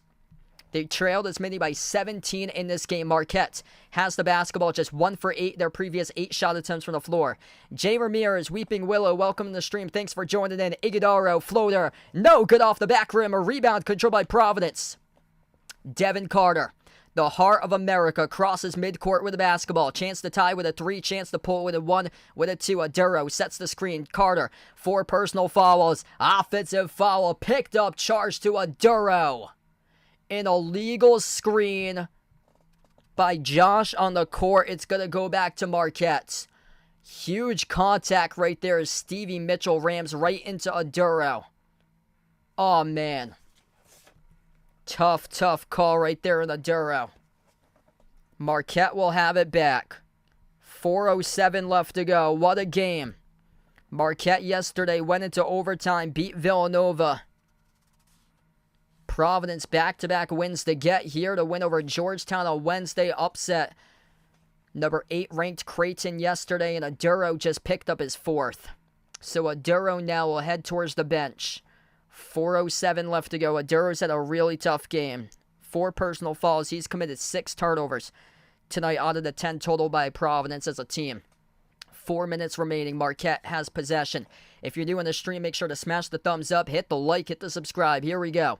Iguodaro inside the key, backs his way. Iguodaro sends it out to the wing. Oh, it's a turnover. Iguodaro's pass is well offline, set it out towards the scorer's table. And Marquette is throwing away this game right now. Providence will have the basketball. 68-65. We're down to 3:50 left to go as we take the under 4 media timeout. What a game. If you guys are new in the stream, make sure to smash the thumbs up, hit the like, hit the subscribe. Make sure to join in on the Behind Your Arc Basketball Bracket Challenge group if you enjoy March Madness, Bracket Challenge, college basketball. Make sure to join my Bracket Challenge group. The link is posted out in the chat. All are welcome to join. It's totally free to join. All you have to do is click the link I just posted in the chat. It's pinned in the chat as well. And then create an ESPN account and click Join Group for Behind Your Arc Basketball to be a part of this year's Behind Your Arc Basketball Bracket Challenge group. Devin Carter, 26 points by Carter. The bulk of those points coming in the second half. He's poured in 19 out of the 26 and a half too. Keeping his team hanging in right now in this matchup for Devin Carter. 14 by Jaden Pierre. Tough game tonight by Adura with just 9. He's got 10 rebounds but 6 turnovers. 18 each by Cam Jones and Oso Iguodaro from Marquette. 12 by David Joplin. Scoreboard update right now. Florida, they got guards. Right now, they're shredding Alabama, 48-33 Florida, with 20 seconds left to go before halftime. Nebraska blowing the doors off Indiana tonight, 54-29, making sure there's no bid stealer out of the A-10. Iowa State has an 8-point lead at half against Baylor, 35-27. Virginia's tied up at halftime against NC State, 29-29. And Utah State leads San Diego State, 39-33. In the final 2 minutes of the first half. Oregon beat Arizona. There's going to be a bid stealer in the Pac-12. 67-59 the final score. Colorado is bubble.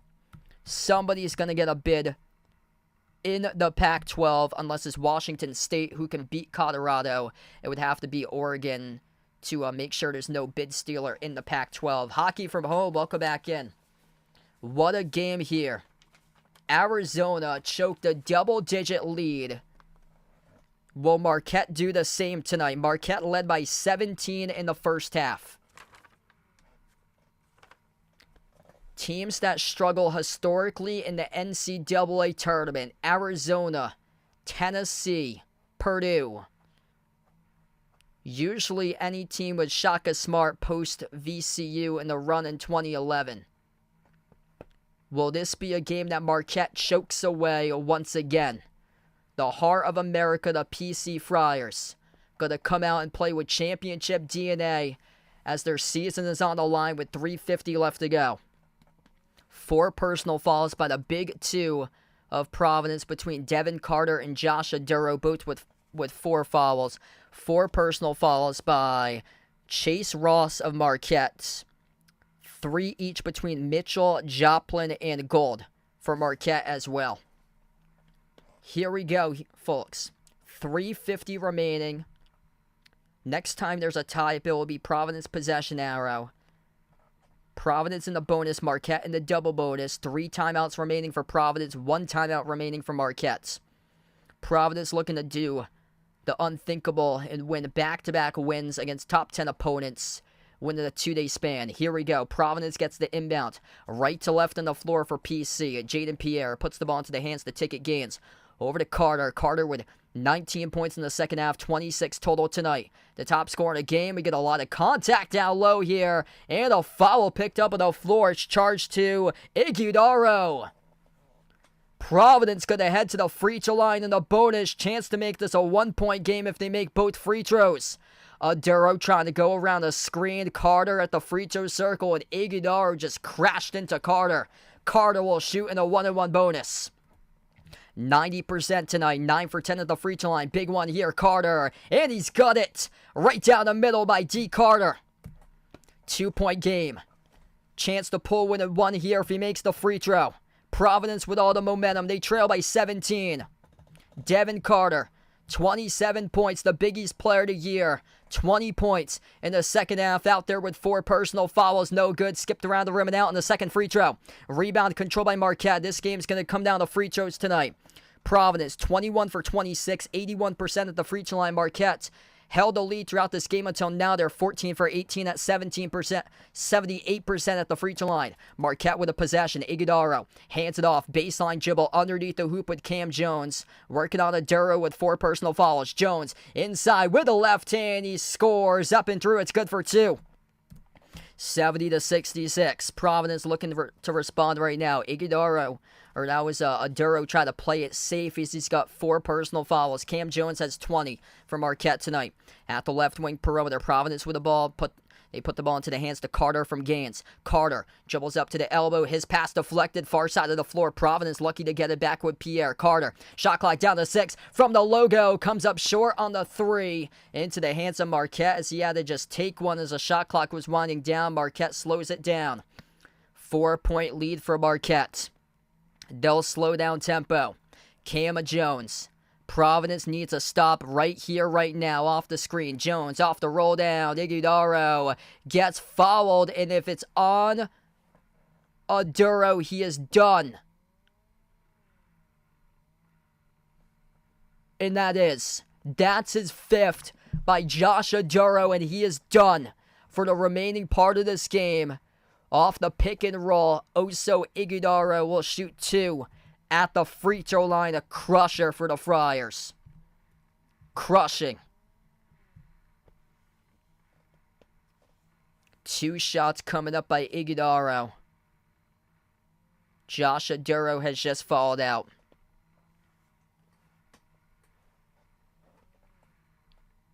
That's just crushing right there. 2:27 left to go. 2 shots coming up by Marquette at the free throw line. The season on the line for the PC Friars right now. Aduro is done for the remaining part of this game. And Providence will burn a timeout. 2 timeouts remaining by PC, 1 by Marquette. If you're new on the stream, make sure to smash the thumbs up, hit the like, hit the subscribe, ring the notification bell as well. Make sure to tune in for Selection Sunday for my live stream on Sunday. What a game here, folks.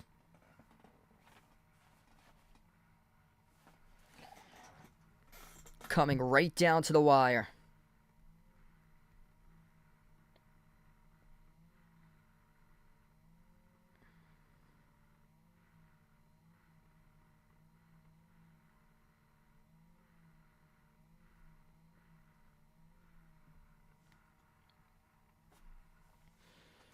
So 2:27 remaining. This will be 2 shots coming up at the free throw line for Oso Iguodaro. He's perfect tonight at the free throw line. 4 for 4. He's played the most minutes out of anybody for Marquette with 36 minutes, pouring in 18 points.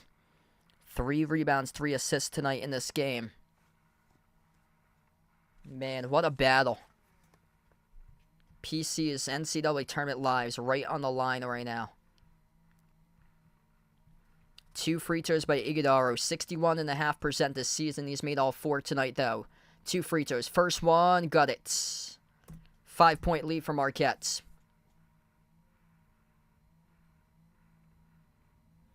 Four yesterday on 1 for 5 shooting against Villanova. Tonight he's got 19 on 7 for 17 from the floor. Second free throw.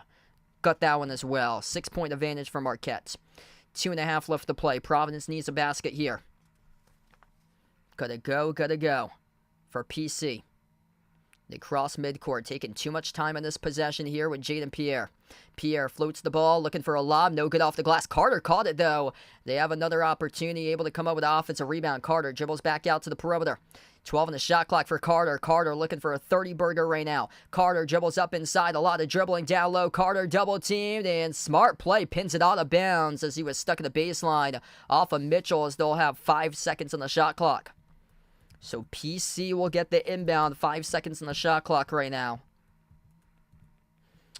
Probably the 11 seed play-in game on Tuesday. I'll do out covering lacrosse on Wednesday night for the first 4. Timeout as well by Kim English. So Providence will burn a timeout. 1 timeout for both of these teams. 72-66. 2:03 left remaining.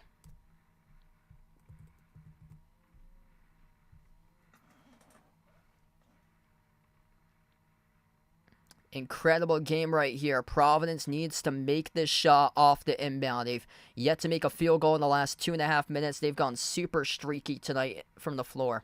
Patrick, welcome in from Jamaica. Thanks for joining in, man.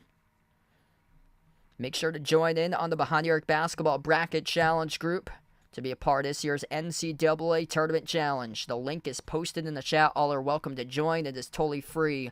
Click the link, create an ESPN account, click Join Group for Behind the Arc Basketball to be entered for this year's NCAA Tournament Challenge. We'll be doing the ESPN Tournament Challenge group. I'll be back on Selection Sunday, covering the Selection Sunday live stream at 6 o'clock for my live reactions. 2:03 left to go. Marquette up by 6. Providence 5 in the shot clock. We'll get the inbounds. Underneath the hoop here for Providence. Providence looking to get the inbound. They move it out to the corner. Ticket gains, open 3. Couldn't hit it. And out of bounds, touched by Marquette. 1:59 left to go. Had a great look right there from 3, but Ticket couldn't deliver. 1:59 remaining. Both teams in the double bonus as well. Providence will get the inbound with a new 20 in the shot clock since Marquette tapped it out of bounds. Inbound underneath here for Providence. Providence gets the inbound. Almost lost it underneath. Tipped it over to a backdoor layup. Jaden Pierre somehow scores up and through off the backdoor layup. Good for 2. 1:50 left to go. 4-point game right now. Marquette with a possession. Crossing midcourt with Cam Jones. Jones has it now. Edge of the midcourt logo. He's defended by Pierre. Jones dribbles up, floats up the runner. Kiss off the glass. Scores up and then off the backboard. 6-point lead once again. Providence, 1.5 left to go. Needs a bucket. Carter, the heart of America. Big East player of the year. Crossover at the right wing. Gives up on top off to Floyd. Floyd, gotta go. Floyd at the top of the key. Floyd, Carter falls down. He's out of the play. 12 in the shot clock. At the right wing off to Pierre. Pierre towards his left around the perimeter. Pierre crossover, dribbles, drives inside. Oh, he lost the basketball. That's a big U. He turns it over. The PC Friars NCAA tournament on line. Lives on the line, and he just turned it over in the final minute. Marquette with a steal. They're going to slow it down. 15 in the shot clock. 55 seconds left to go in the game clock. Looking for a stop for Providence. Marquette already locking up a 2 seed in the NCAA tournament. Baseline dribble. The winner will play UConn tomorrow. And Chase Ross scores the layup. 76-68. Oh no, it's looking like it's over for Providence. Carter, top of the key.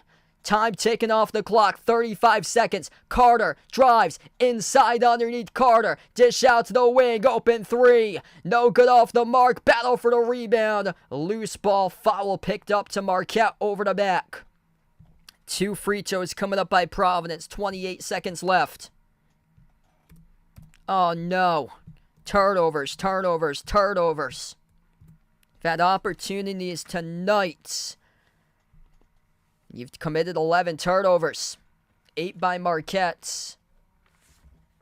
You gotta make this to a 3-possession game and root for Wisconsin to win the Big Ten tournament outright to boost up Providence's metrics to have a chance at the final spot in the 11 seed play-in.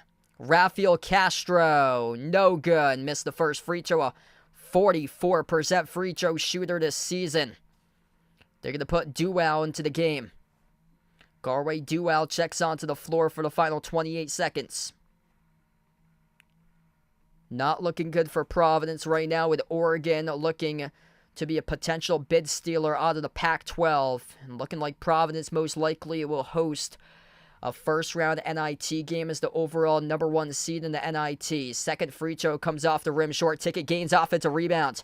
Gotta get something here. Pierre at the left wing. 22 seconds. Pierre, too much dribbling. Step back 3 in the air. Jaden Pierre off the rim. No good. It goes out of bounds. 16 seconds. Marquette will have it. Gonna have to wait till Selection Sunday, but you're looking at New Mexico to lose big tonight for any sort of chance for Providence. Plus, you need Wisconsin to win on Sunday. The Big Ten Tournament Championship. Providence is a double-digit win over Wisconsin at the Dunk this season. They're holding on to that win right now that it needs to keep on aging well. Not like Wisconsin was 3-8 in their last 11 entering the tournament, and Providence gives a foul with 14.4 seconds. Marquette will shoot 2 in the double bonus. Not looking so hot right now for PC to make the tournament. It's going to be either the last team in the brackets, the first team in the NIT. Bid stealers are out there. The Oregon Ducks, certainly. That's not new news in March. Oregon stole a bid back in 2021. They got red hot. Or no, it was 2019. They got red hot at the right time. Free throws here at the line for Marquette. First one's no good. Bricked off the back rim. Eddie, thanks for joining in. Appreciate it here for being a part of the stream.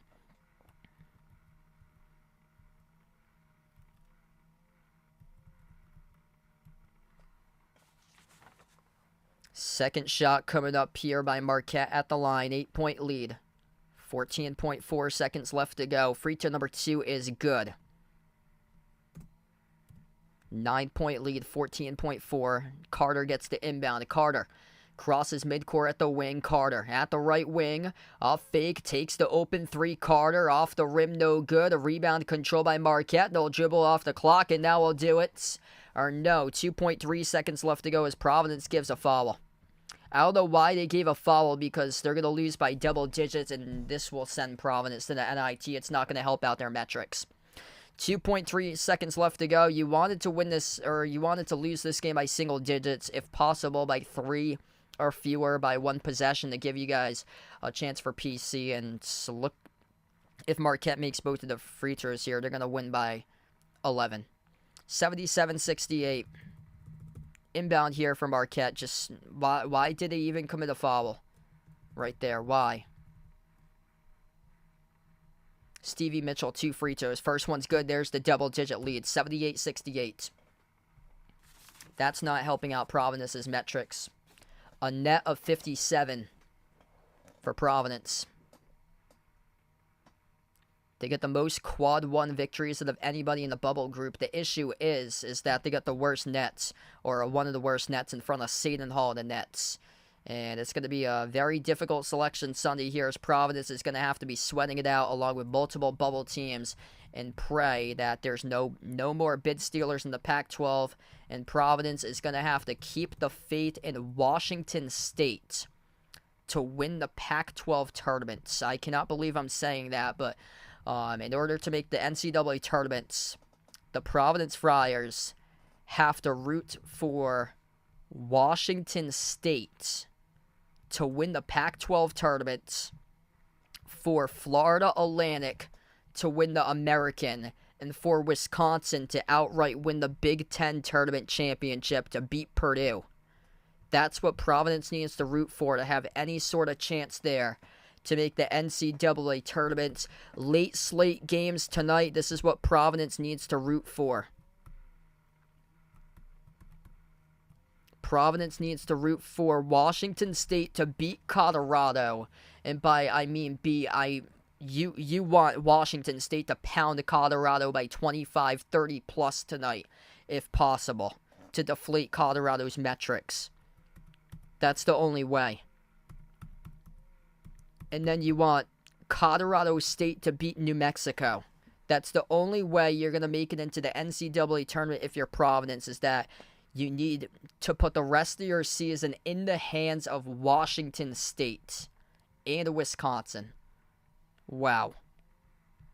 That's going to be difficult to happen. Very difficult.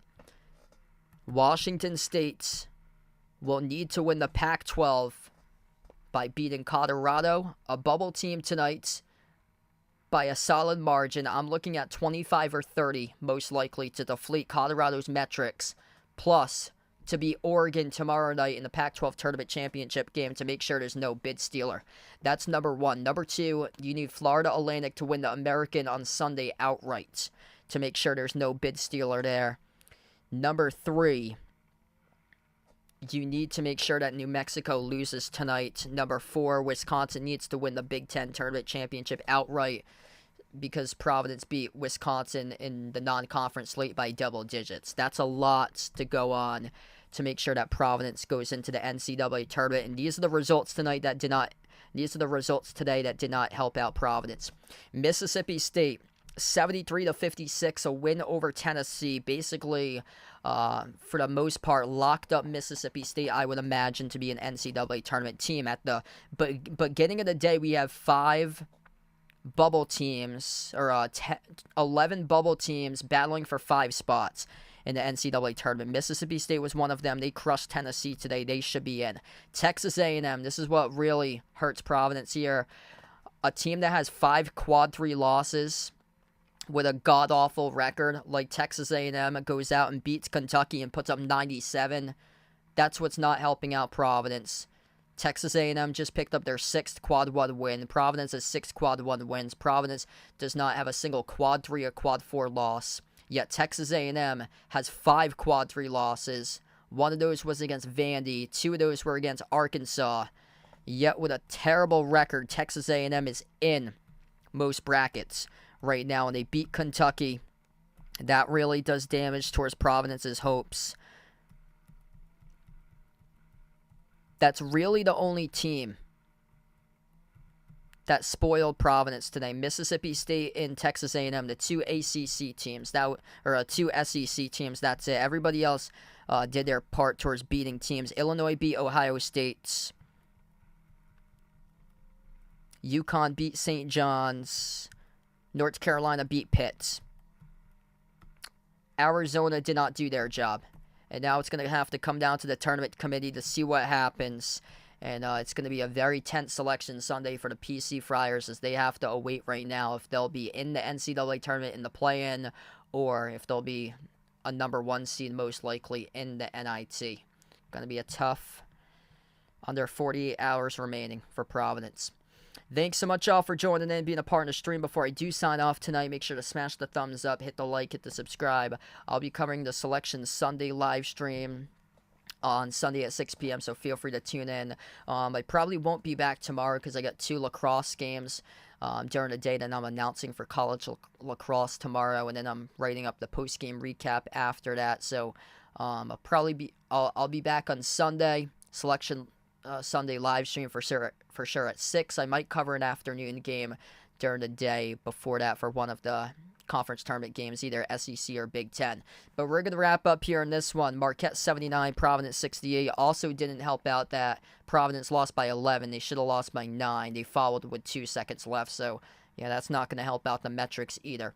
79-68, the final score. Thanks so much all for joining in, crushing for Providence. That might have been it for their NCAA tournament hopes. We'll see if it's enough on Sunday. Joe Lunardi out of ESPN and Jerry Palm of CBS believe that Providence is out of the bracket right now. Lunardi had Providence out as the first 4 out. Jerry Palm didn't even have Providence listed in the brackets. Thanks so much all for joining in. Enjoy the rest of their night, and we'll wrap up here on this one. I'll see you guys back on Sunday. Should be an exciting day for Sunday.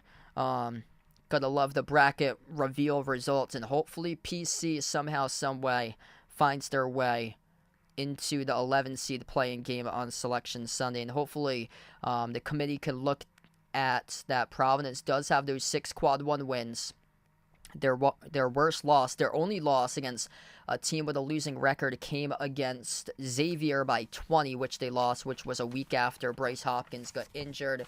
And I'll go through the list right here. So Providence, they don't have any real bad losses besides Xavier, which is the only loss against a team below 500. And then here's the other teams. Seton Hall, they lost against USC and Rutgers. Both of those bad losses. St. John's lost against Michigan. And also lost against Boston College, yet BC had a winning record. Indiana State lost against Illinois State, which is a quad 4 loss. And then Texas A&M had 2 terrible losses. They got swept by Arkansas twice. They lost against Vanderbilt, which finished towards the bottom of the SEC. Virginia had a bad loss against Notre Dame. Pitt lost against Mizzou, which went winless in the SEC. Colorado, which a lot of people have Colorado in. I'm not sure about them. They're tipping off now against Washington State. Colorado has losses over Florida State, Arizona, Cal, and UCLA. Those are all bad losses right there for Colorado. I'm not sure if they make it, honestly. A lot of people have them in as an 11. Ohio State has losses against Michigan, Penn State, and Indiana twice. And they lost today, so that means they're going to be NIT. And then New Mexico got swept against UNLV twice. They have a terrible home loss against Air Force. So let that do the deciding right there. But out of those groupings of teams, Providence has the best slate in terms of 0 terrible losses. Their worst one came against Xavier when in the first week that Bryce Hopkins did not play, and after he went down, they lost by 20 at Xavier, the only losing record team that they lost to. Other teams they just mentioned have multiple losses against teams that's been horrendous this year. But thanks so much, everybody, for being in on the stream for this one. Marquette picked up the win. They'll take on UConn tomorrow night, 79-68, the final score. We'll wrap up here to the channel members.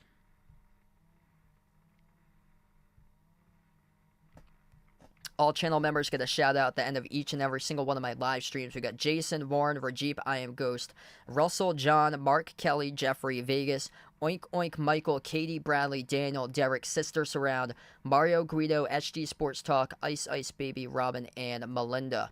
I'll be back on Selection Sunday. Make sure to tune in for the Selection Sunday live stream bracket reveal at 6 o'clock. We'll see if PC has enough to make it in or not right there. If it will be enough, we shall see. If so, they'll be the final team in the bracket, most likely as an 11 seed playing. Thanks so much for joining in, everybody. Enjoy the rest of your night, and see you guys on Sunday.